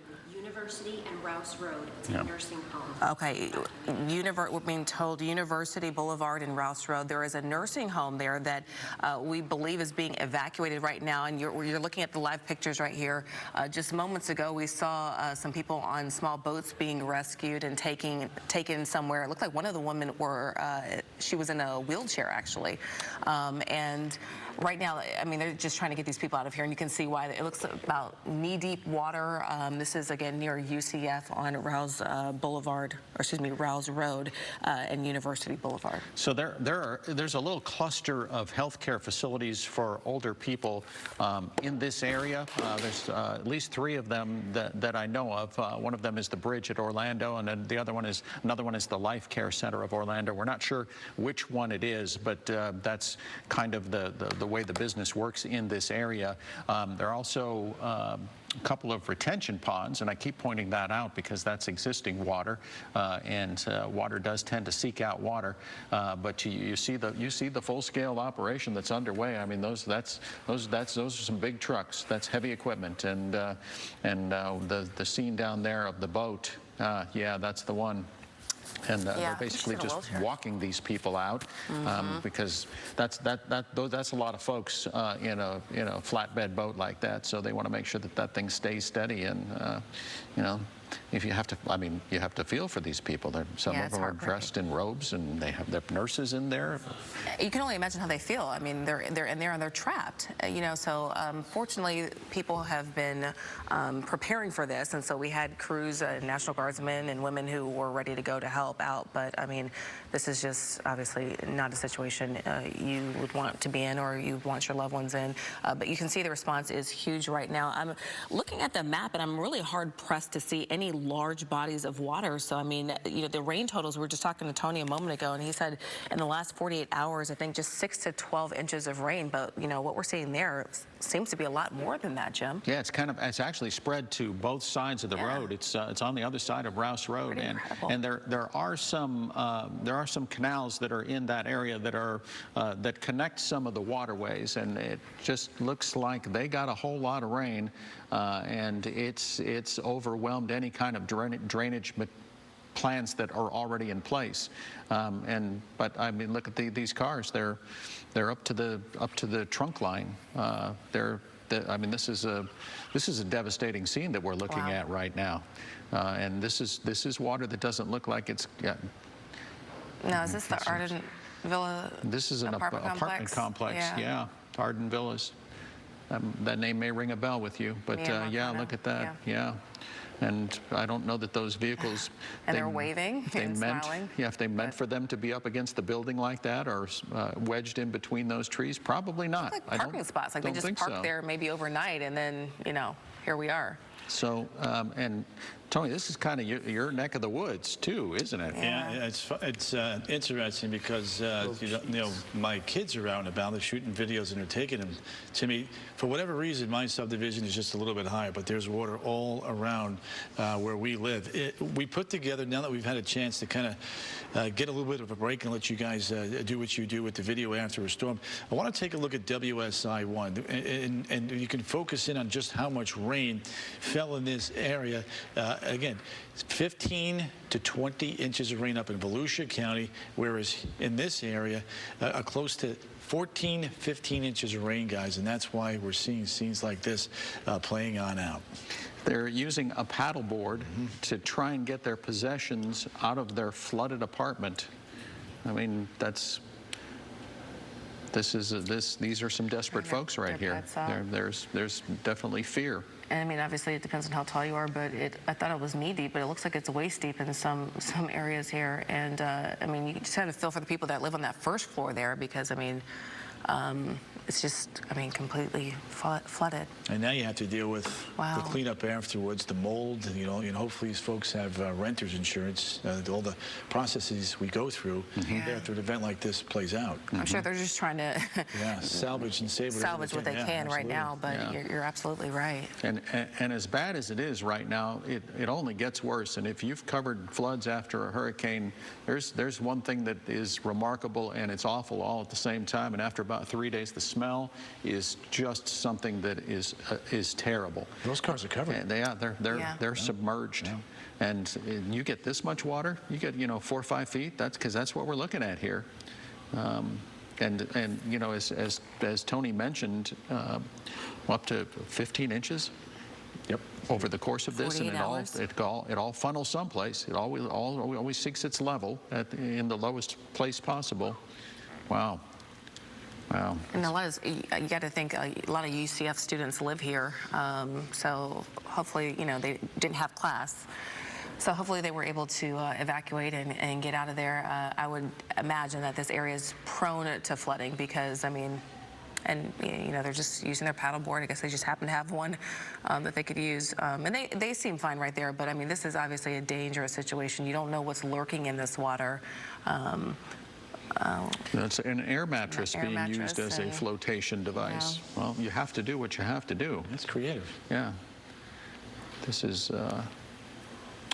very disheartening. And unfortunately, there's nothing that you can do. It's not like you can go, you know, take down a wall someplace and let it drain out, or you know, go along the road where the sewers are and clean them out. And they're going to be a mess. I mean, that's just going to be clogged city for weeks going ahead.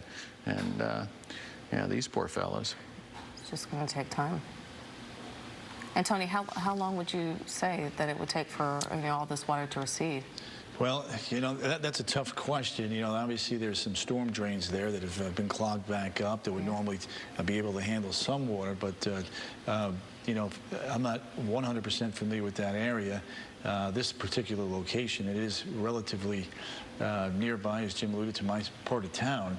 As we widen out that perspective there, maybe we can get a picture of, you know, where that water is going to go to. And you can see the main road even up there where folks are driving around off to the right, as Pat Gribben was panning around, still dealing with a lot of flood. And you can see off to the left there, yeah, you've got some lights that are out, you got some police officers probably out there, fire departments just trying to manage the traffic lights and whatnot across that area. But, you know, we learn a lot about the lay of our land as far as, you know, when it comes to flooding, the lowland areas compared to some folks are a little bit high. Jim, you got a map. So Arden Villas is just a little bit east of Rouse and a little bit south of University, and the intersection was what we just saw a little bit, and there was a Wendy's. You might have seen it at the corner. Right. And I keep looking for places where this could come from or stop it from going. I don't see it. You have the Econ-Lahatchie little creek/river over there. Right. So I'd be willing to bet that that's probably where it's, you know, That's a just ways away, overflowing. though. It is a ways away, but headwaters come from all different places, and they're you know, there's all kinds of retention ponds over here too. So the terrain is wet, and it was wet, unfortunately, before all this, and then you get 15 inches of rain in, you know, a span of 48 hours, and that's just overwhelming. That's what that is. And look at all these people that it's overwhelmed.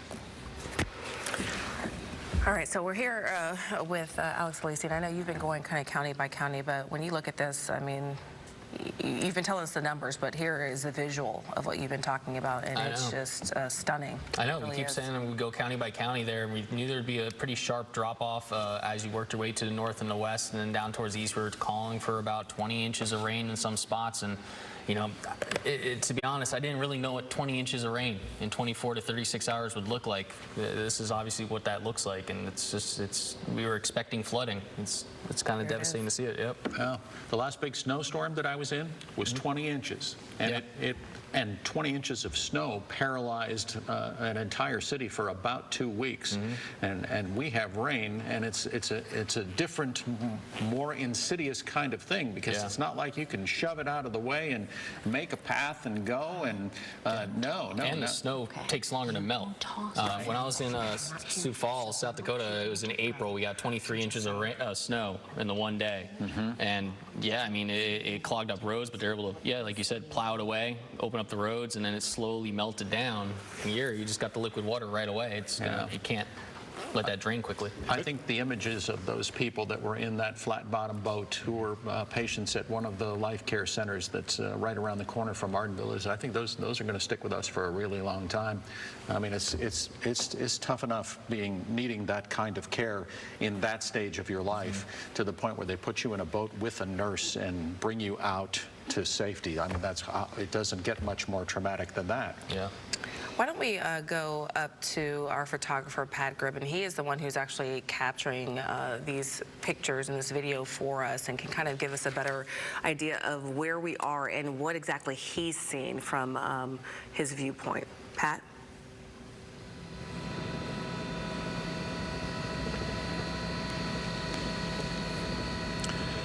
Yeah, I wanted to kind of set the stage for you. Ever since we arrived on the scene about 4 or 5 minutes ago, the camera's been moving around quite a bit as we've seen new things, but let me just kind of set this area up for you a little bit. What you're looking at down below is Rouse Road, and where it intersects up here with University Boulevard out near UCF. This is where we've seen, and immediately after we arrived, we started seeing a great deal of activity along in here. Rescues, people walking, cars submerged. The Rouse Road Boulevard that we know it to be is completely underwater right now, as are the neighborhoods just to the east and west side of Rouse Road. When we first got here, we were showing you this combination nursing home and assisted living facility. There is an ongoing rescue in this facility where it's gone underwater, and you've seen the lots of attempts of getting folks out of here through boats, through military transport vehicles, whatever they can find. There's just more here as we go. There's a fire rescue unit that's trying to help. Again, we've seen lots of boats, lots of improvised vehicles. Here are the military vehicles they've been using to move folks. Now, this one we notice has not moved recently, and the way it's tilting to one side, I'm a little worried about what may have happened to this particular one. But as we moved back toward closer to University Boulevard, we could see more of a staging area. And then in back, what we originally thought we were heading to were the Arden Villas apartments, right here on the southeast corner of University and Rouse. And this is where we've seen so much flooding and devastation in these homes, and we've seen, depending on what part of the parking lot you're in, your car is either partially or completely submerged. Folks are trying to do what they can to get their stuff out, move along, rescue what they can. We've seen pets on top of boats or little mattresses, etc. People just trying to, this is certainly hip-high water for most folks. And these cars, nobody parked their cars like this. This is what the water has done to physically move these cars to different locations. This is a pretty telling scene of what this entire complex is going through. I seem to remember there being a large kind of retention pond or a little lake here in the middle of the complex, and it's completely gone over its banks, as you can tell. And we've got so many folks here with their cars that are just completely submerged, and in some cases the first floor of their apartments also. So tremendous amount of rescue activity going on in this particular part of East Orlando. Back to you in the studio. Yeah, Pat, excellent observations right there. And the worst thing that we're seeing right now is the rain on the lens. That's the last thing we need. But it gives you the totality of the amount of water that's on the ground there, just the thousands and thousands and thousands of gallons in one place. So quickly. Right now with no place to go. Oh. And so that's another really good reason why we don't want folks to even attempt to go driving tonight, especially in those areas where we've been shown this. You can be driving along and it may be fine, and all of a sudden you come upon this pool of water, and then all of a sudden you're in trouble. We had these rescues that we've been seeing. Our very own reporter Tony helping out a nurse this morning, and so we want you to... Anika last night. Just stay put. It's going to take a little time for this water to come down. It eventually will, but we don't, we just want you guys to be smart and be safe. Yeah, this is the deepest water that we've seen now so far. This is right up to the roof line. Wow. And yeah, we're looking at a lot of ruin right here. And hopefully all these people got out. I mean, we were just looking at an apartment complex. There's no telling how many people are, chose to kind of ride it out, who are just kind of stuck right now. I know a lot of UCF students are at the Arden Villa apartment complex, but so they're younger and, maybe willing to ride it out. But the nursing home, I mean, just heartbreaking images there for people that, have no choice. So yeah, it was hard to tell at first just how much water was getting in there, and that last cycle through by Chopper 2 with Pat doing some of the analysis, you could see the water on the outside of one of the buildings up to the middle of the door.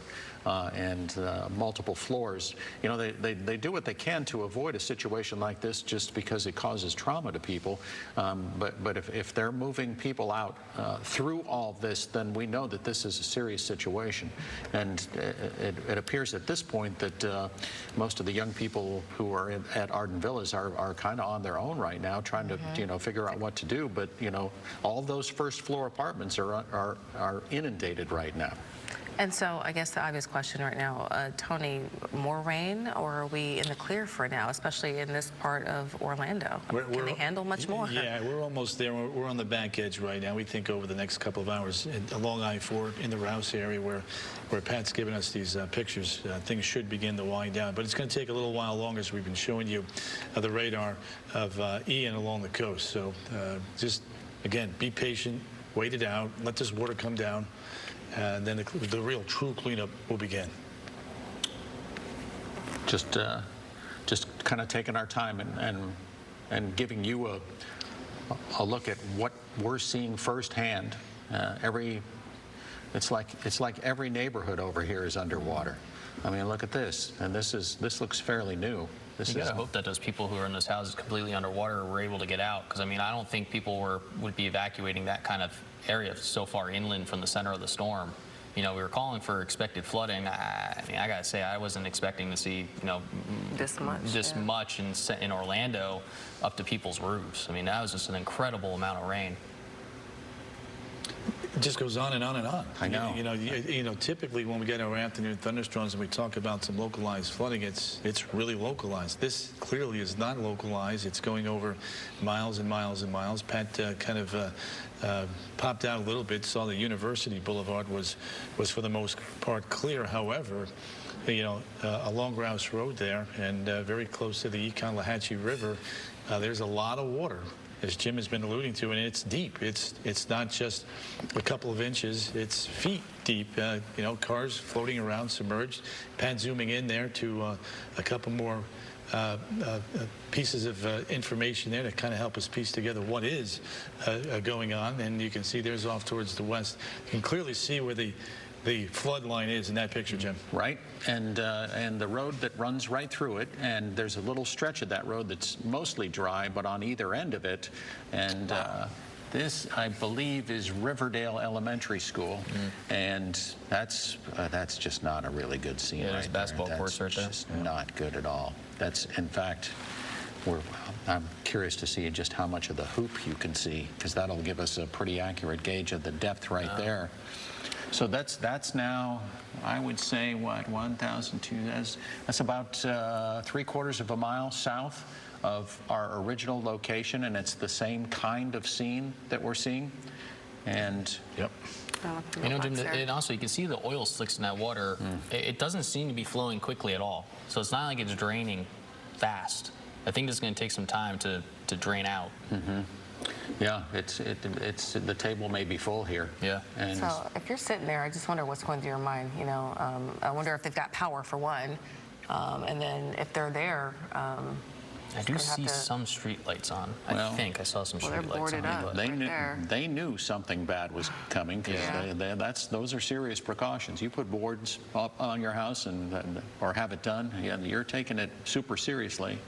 Unfortunately, there's nothing you can do in this situation. I mean, this just happens. Yeah, sandbags aren't going to help you here. No, not even close. Looks like a lot of people, or some of the people, do have solar panels, so maybe they've got a little bit of power, but but if you have 3-4 feet of water down below, your air conditioner's gone. If you have any circuitry that's below that level, you're without power. And if you're there, you're trapped, just like everybody else that we just saw. And the folks, it's just the way this works. But the folks who are in the worst situation are going to get the help first. So that's what's happening up the street, and then down the street, this is what they're dealing with.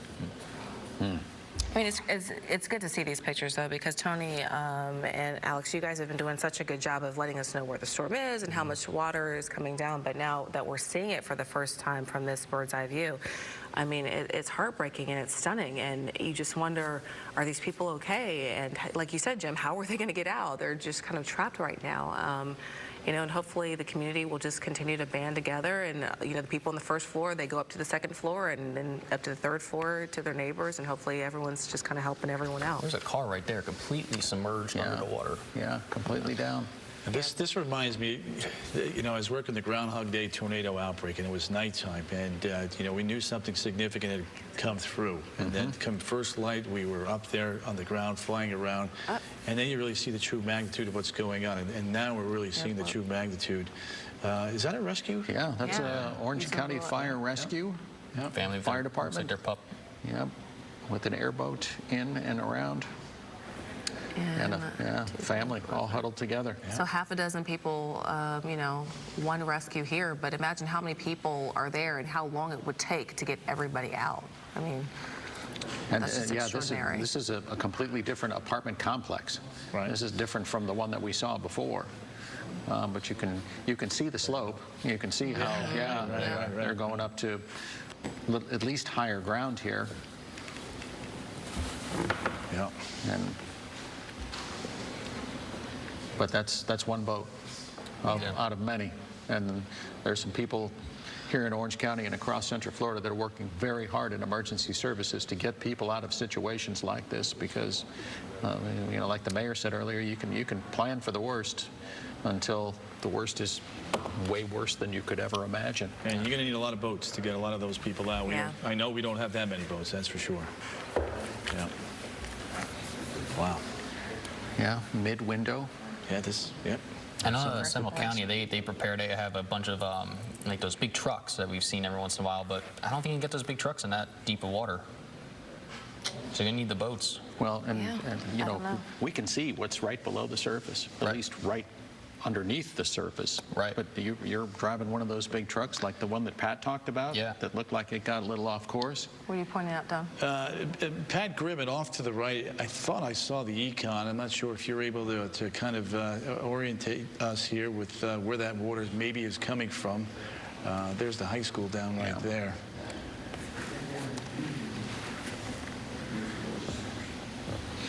Coming up on Rouse Road here. We're kind of having to get out of this area just because the ceiling's coming down. Gotcha.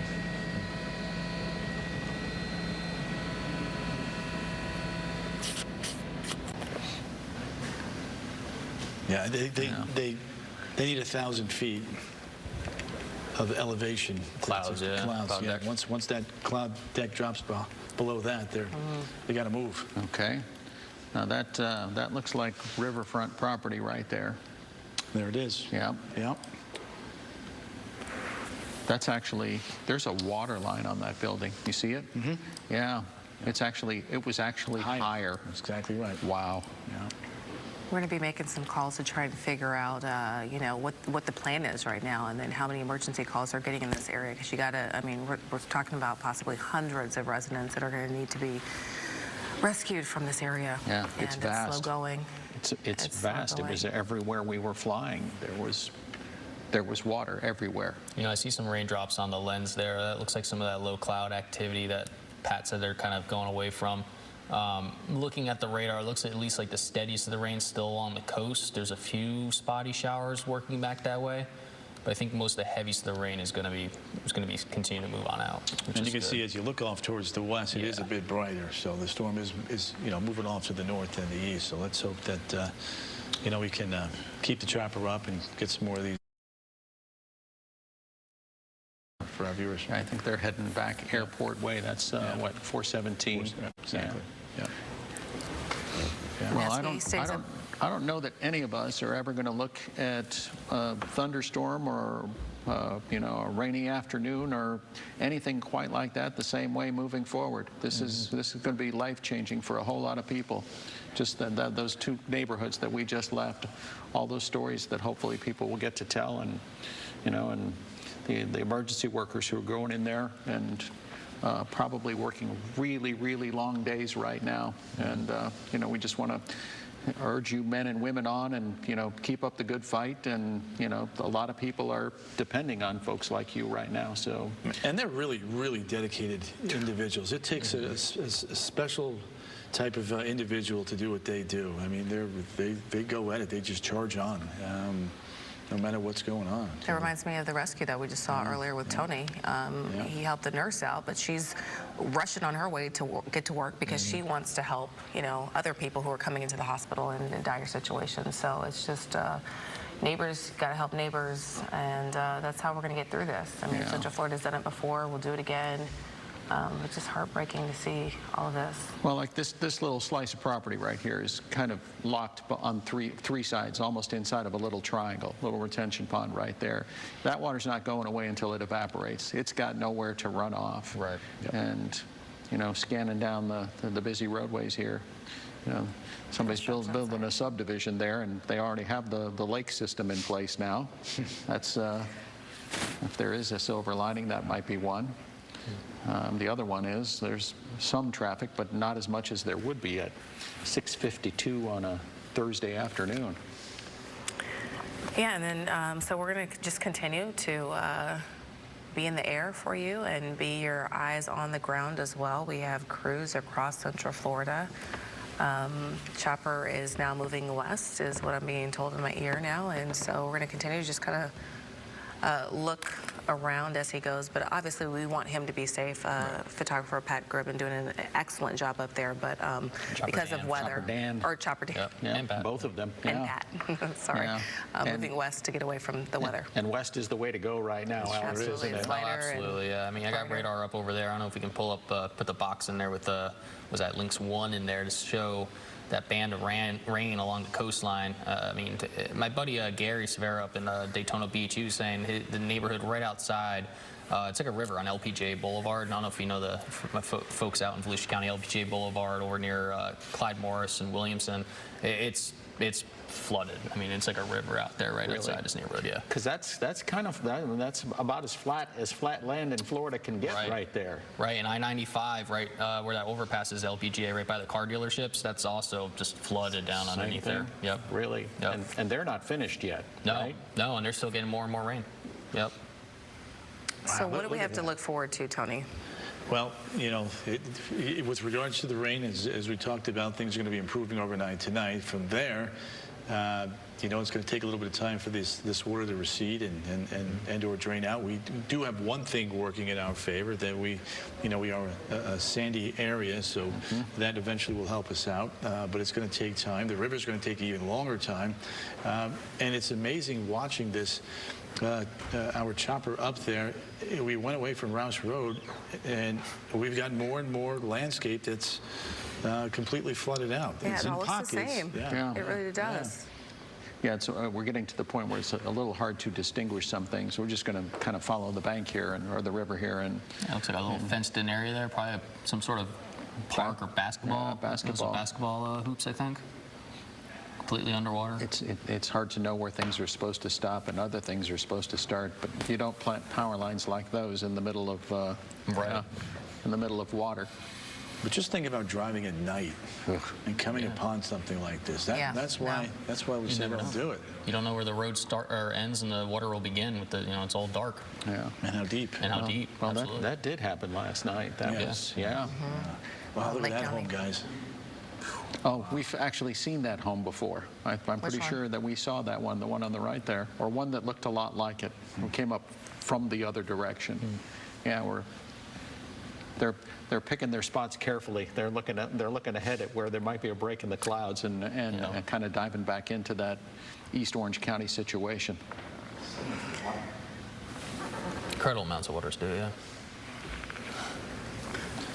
You guys are talking about snakes. You're talking about other critters that are in the water there. I mean, it's a whole other dynamic. Critters are going to be trying to get away from that too. That is true. Yeah.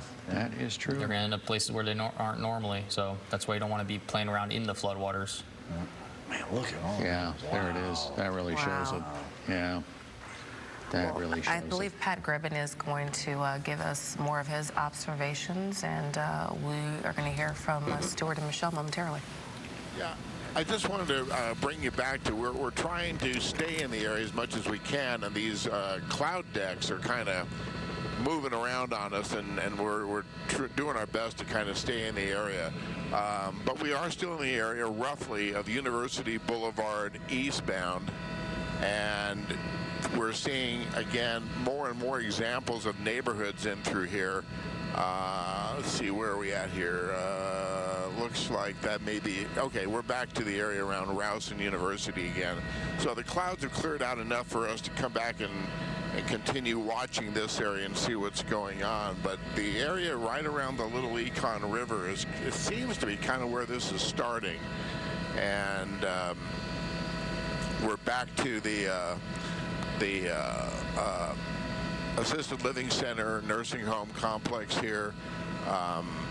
We see them trying to tow that one military transport vehicle out of Rouse Road, but in the meantime, the rescue operations are still going on underneath here, the entrance to the life care center and the nursing home facility right near here. In fact, it looks like they've got another boat heading out right about now from underneath there.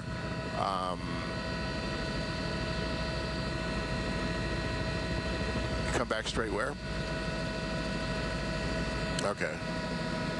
And we're back at the Arden Villa apartment complex now, and the rescue operations are continuing here.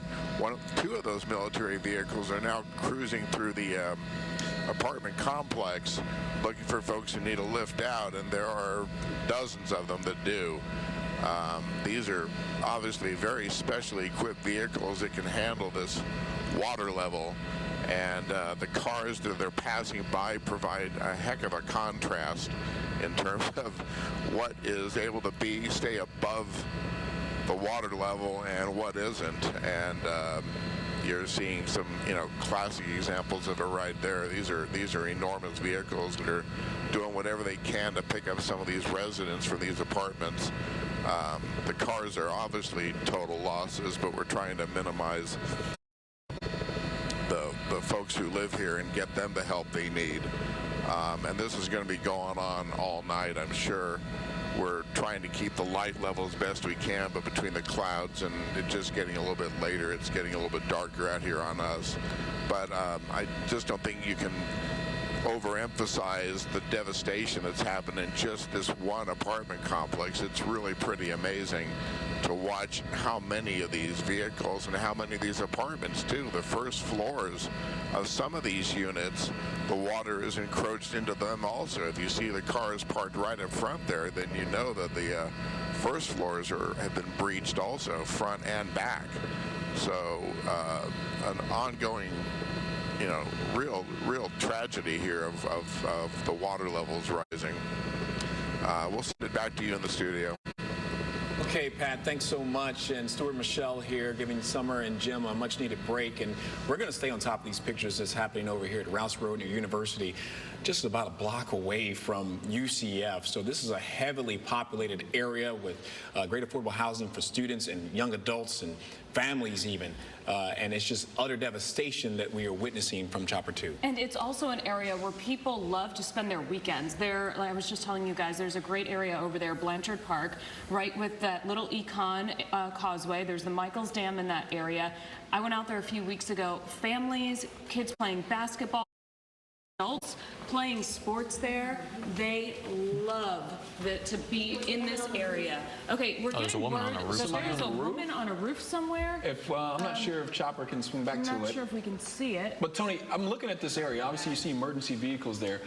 But I don't see a lot of, there's no major lakes over here. This is just retention ponds. What does that tell you as far as the water and how it took over? Well, I was looking at your Google Maps there, and the little Econ is there. And there's a lot of little tributaries that drain into that. And what may have happened, this may have become, not the little Econ, but a major raging river with 10 to 15 inches of rain that had to pour out somewhere, found the lowest point.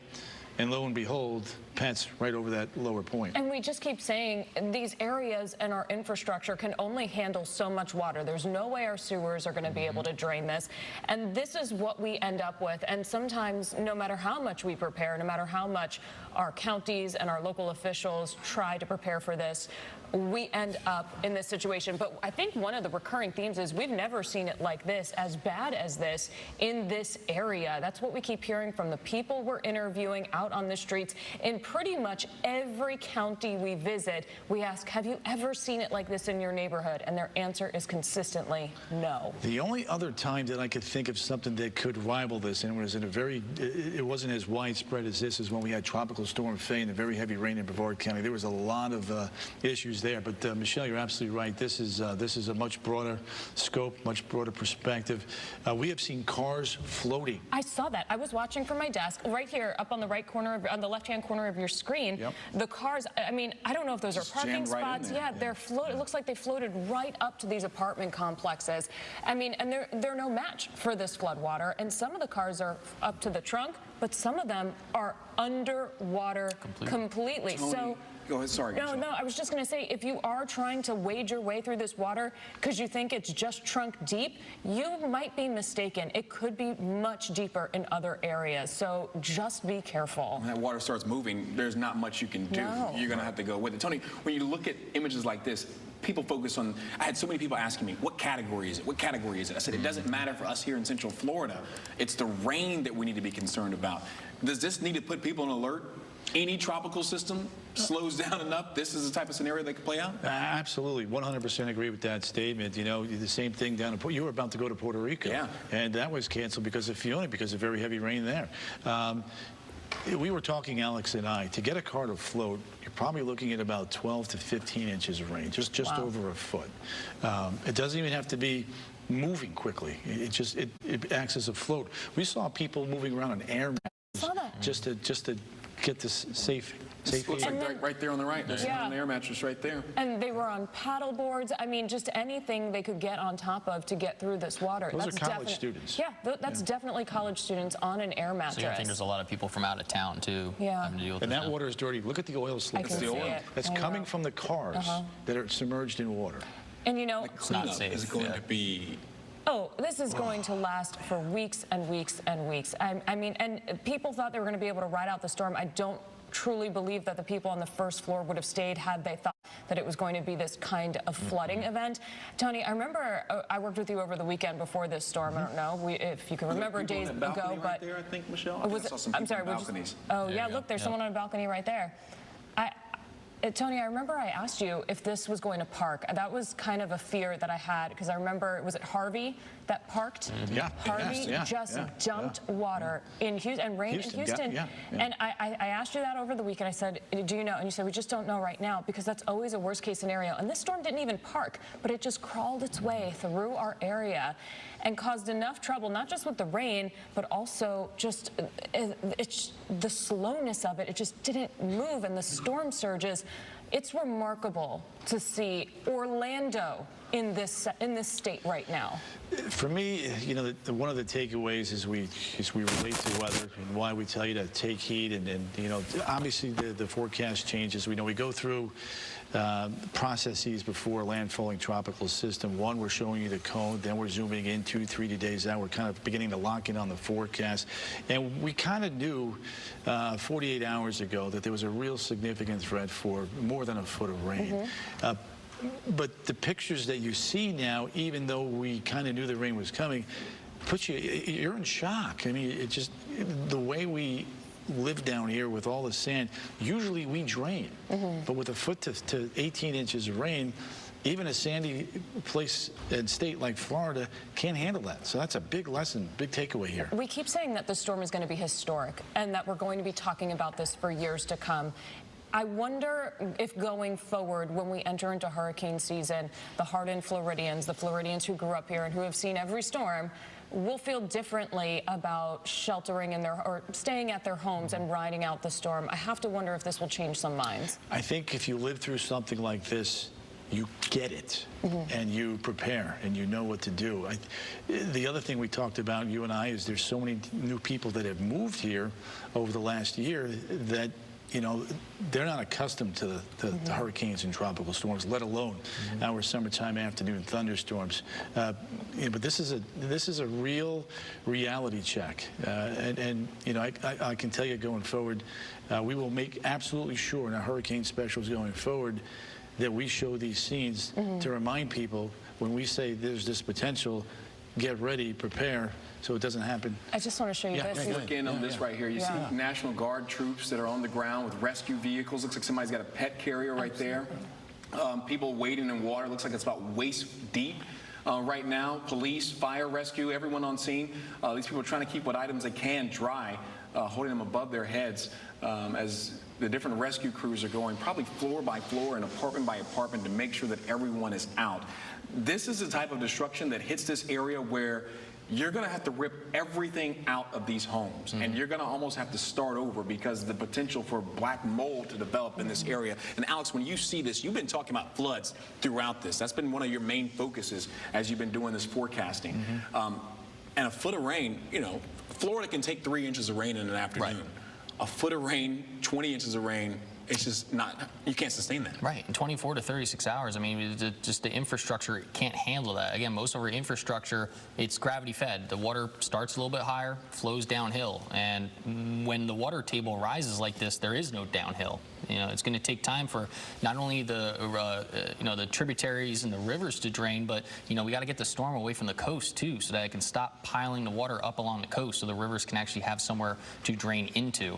I know a lot of my friends, you know, younger generation, younger age, moving down to Florida, you know, they joke around, you know, say, hey, you know, we've been through hurricanes, we've been through tropical storms, but we really haven't. You know, since Charlie, Francis, and Gene, if you weren't here in 04, they joke about it, but, you know, these impacts are serious. And this, I think, will help kind of help with the messaging that, when we're forecasting this amount of rain, you got to take it seriously. You got to take it seriously, and you got to know that any body of water that's around you could have this potential. I'm looking at the satellite map and the pictures from Arden Villas Apartments, and they do have a small, relatively normal size retention pond. That's that fountain that you've been seeing in some of our shots that spilled its banks. There's some other nearby retention ponds, but that major body of water, like a giant lake, is not necessarily there, like a Lake Eola size thing, which tells you that this area had the potential to become that lake anyway, because now it clearly is. I do also want to point out, as we've been seeing these people trying to leave their homes, and Stuart, you mentioned it, they were trying to keep their belongings dry and carry things over their heads. That's a good reminder that when we say to make your plans, yeah, that's the fountain right there.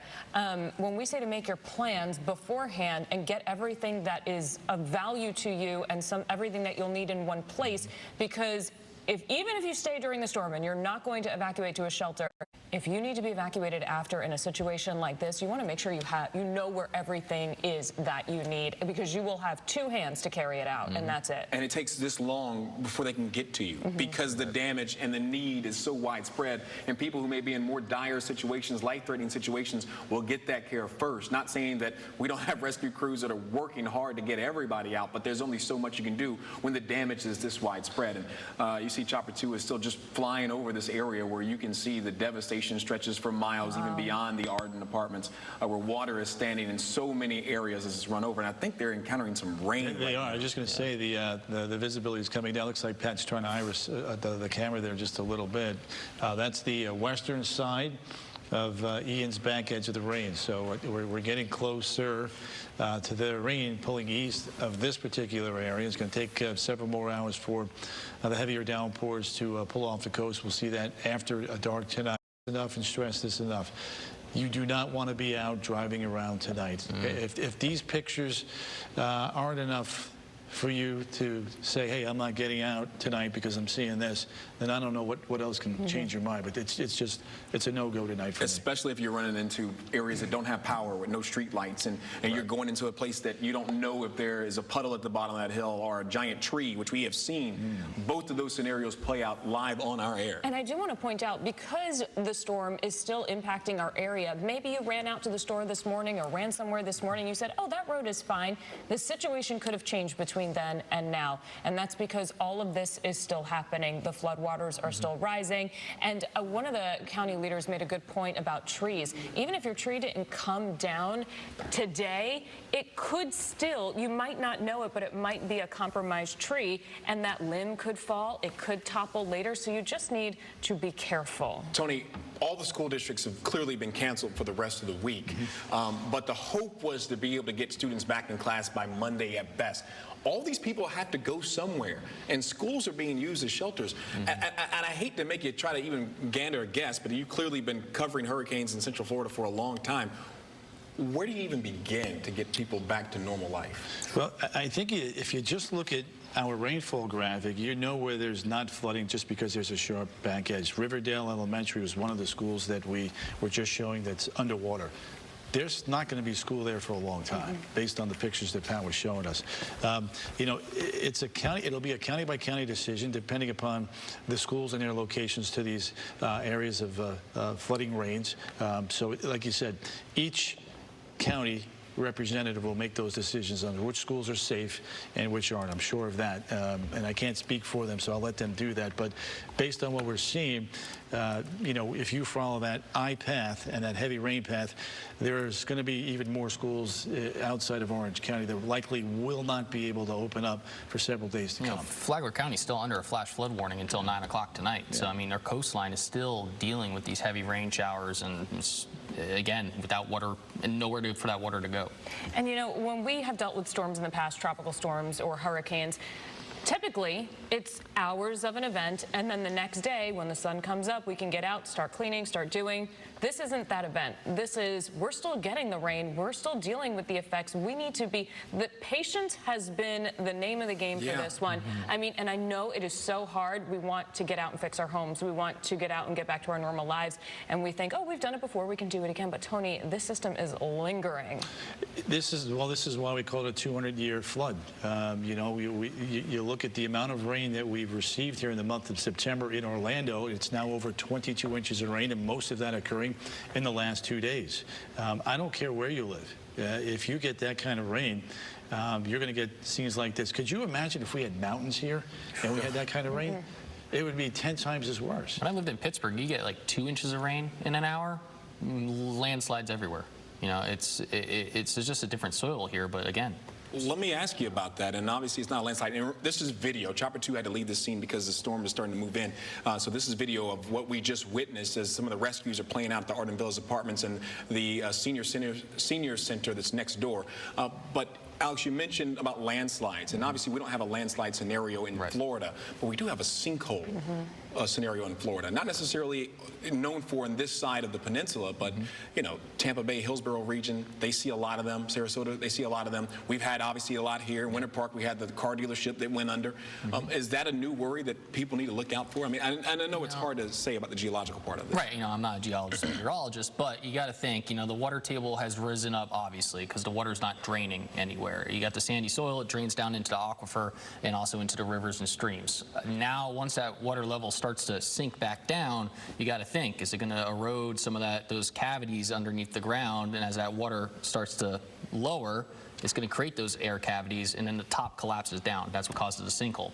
So you got to think. I don't know. I'm unsure about that question there, Stu. But okay, so maybe you won't know the answer to this either. What are the warning signs if you see a little divot? I mean, we all see little divots in the road as we're walking, and you know, do we take note of it just to make sure it gets bigger? Do we need to be hyper aware of that kind of stuff going forward?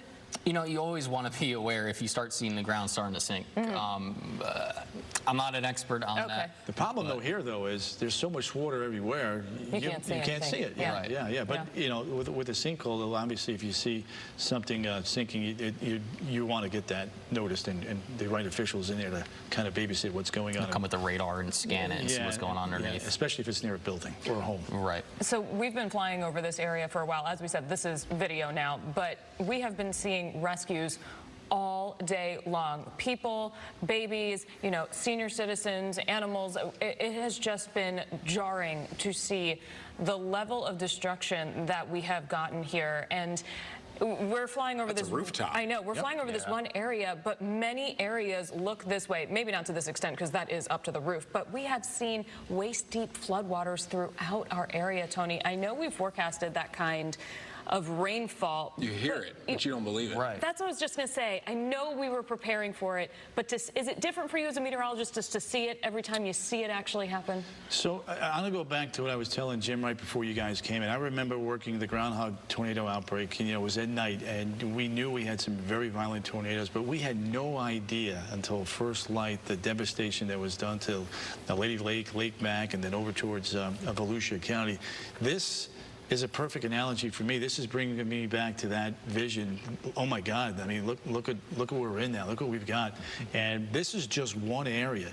If they had enough time before dark to fly north along that 10 to 20 inch swath of rain, there's going to be a lot more communities that are looking like that. This is just the tip of the iceberg. I just got a text message from one of my buddies who's a fire chief over at Orlando Fire. He was part of that Orlo Vista rescue. We actually interviewed him, and he's saying he's just now getting back home from being out for the past 24 hours doing rescues, because that scene's playing out everywhere. And obviously we are focused here on Central Florida, but our folks and neighbors down in Southwest Florida are dealing with it even worse. And they got National Guard troops and choppers that are down there. And a surge too.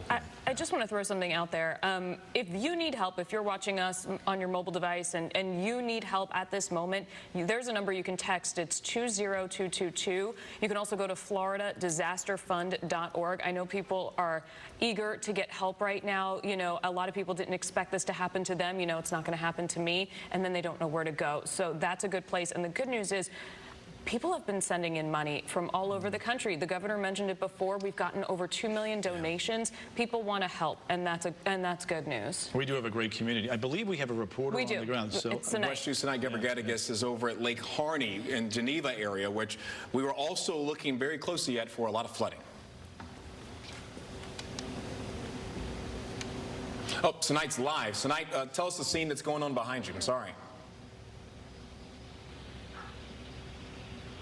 Hey guys, yeah, so earlier we were in Geneva near Lake Harney where we saw some devastating flooding, but we moved here to Spring Oaks and Altamont Springs here in Seminole County because we know that this neighborhood has also been impacted, and you can see behind me that so much heavy rain came from Ian that a new lake it's basically a lake. It formed right outside these homes in this neighborhood, and we know that the Wekiva River is right behind there, and residents told us that it's so wide, so it can only take so much water, and that's why it overflowed and now landed right outside their driveways. And one resident said that his garage is possibly 3 feet underwater, part of it is.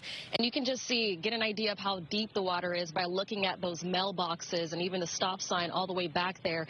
And we went the other side of the road down Spring Oaks and saw another homes down the hill. It seems like that shot is breaking up right now. For the most part, a lot of these. So now you can go ahead. I think we got your back. Okay. Sorry, yeah, so I know a lot of cell service has been bad in a lot of neighborhoods we've been in, and this one, we know that so many residents have lost power. They've been without power since yesterday morning and through the night, and they're just waiting to get things resolved. A lot of them are having a hard time to leave their homes. Obviously, you can see why, because there really is no way for people who live down the hill. A lot of them got rescued. We're told about 20 people were rescued this morning by Seminole County Fire Department, and this area is considered a flood-prone area. A lot of these residents were warned by Seminole County officials throughout the week that if they can leave their homes, just for warning them. And a lot of debris is also all over the roadway. We saw a lot of downed trees heading down this way. And you mentioned Geneva again, Lake Harney. There were a lot of floodwaters there too. And only if you have to, or if you don't have how deep this water is, and the last thing you want is for you to put your life at risk, and this is why they always tell you turn around, don't drown. So just seeing this is pretty amazing, because now everyone is wondering, when will this recede, when will things get resolved so they can start cleaning up and rebuilding. And got hurt. Everybody is okay. 20 people had to be rescued. And we just lost that shot. Let's let her regroup and try to fix that shot. That's one of the issues that we're dealing with out there. A lot of people have been complaining about cell phone service has been dropping out. A lot of these cell towers are damaged during these high winds from big intense storms like this. And it just adds to the frustration of not having power, maybe being underwater, and then not being able to get in touch with loved ones and have clear communication. We do want to get out live to WESH 2's Luana Munoz. She is in Kissimmee. Luana, explain where you are and what you've been seeing around you. Oh, it's pretty bad, Michelle. As we drive around, we've been finding things like this, sites like this, you know, a lot of flooding, things that Mill Creek Circle in Kissimmee. I believe that this is the county portion, at least that's what the residents here are telling me, but these floodwaters here have really receded, and I want to show you just how much. There was a woman that walked all the way out there where those homes are, and the water came all the way up to the top of her thighs. So it was pretty high. If I were to guesstimate, I'd say about 3 or 4 feet high. Look at this home. This home here, we had been talking with the residents here a little bit earlier. Gary, can you zoom in on that line? The water inside homes, about 2 feet of water was inside of that house there. I just spoke with the family. Obviously, they're devastated. Hurricane Irma, but never have they seen it. The family was waiting for the waters to recede. They're just now starting to clean out their home. If we can continue to kind of walk around this way, Gary, so we can give them a better view. of what's going on. It's horrible. It's so sad. You could just see the devastation that the families are dealing with. The father here of that particular home that we just showed you, he shut off his own power because he was seeing the water going up to where the outlets were.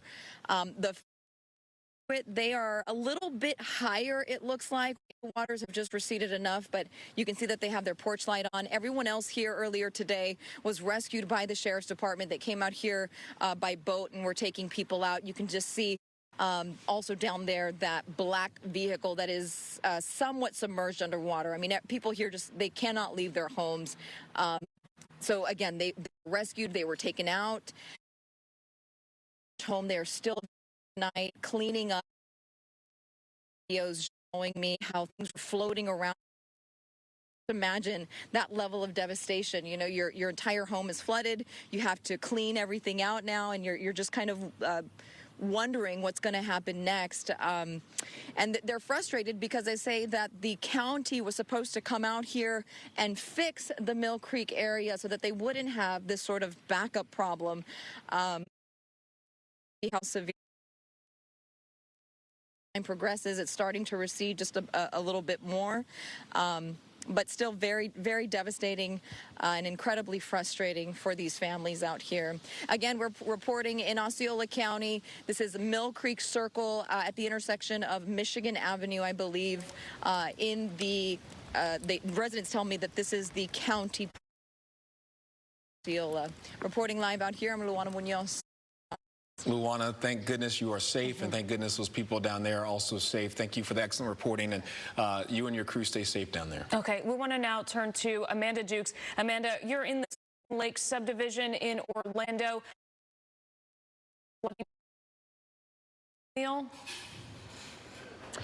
Yeah, not far from Colonial at all. So just to give you a reference, the Spring Lake subdivision is abutted by the Country Club of Orlando, and then the Packing District, which is under construction. That's that wonderful new district they're building that's alongside John Young and Princeton. So here in the back of the Spring Lake subdivision, which abuts right up to that new construction in the Packing District, this neighborhood has had extensive flooding. Now, I am standing on, I believe this is Forest Club Drive, okay? And so we're looking at Magna Court. You can see how high the floodwaters are right up to the doors of people's homes. And in many homes, the water has intruded. The next street over, Charta Court, multiple higher out. We talked with one couple that's absolutely devastated. They have several. They literally had to have a neighbor come with a canoe today to get their dogs and their children out of the neighborhood because it's too deep to drive a car back there. And they're considering their home a total loss. And, you know, they provided me with some cell phone video. I'm going to pull it up so I can show you. But here, we'll just play it. So, James, if you can just zoom in on that. So this is video of one of those homes on Charta Court. The homeowner is walking through her beautiful kitchen. Look at how high that water is. Those floors are ruined. I mean, I understand why they're saying they think this home is going to be a total loss. Now she's walking into the master bedroom. You can tell that they hurried to try to pile things up on the bed to save what they could, but that home is not livable.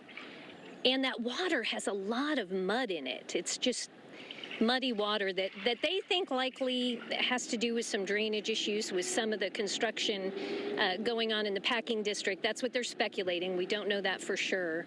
And then obviously the historic amount of rainfall we had yesterday. But it's really heartbreaking, you guys. There's some beautiful homes back here, families that have lived here a very long time.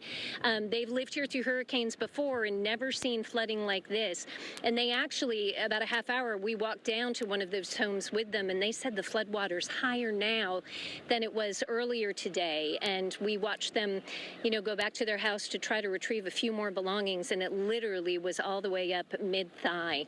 So a lot of people here are going to be filing some pretty heavy insurance claims and also having to look for temporary housing or even completely new houses.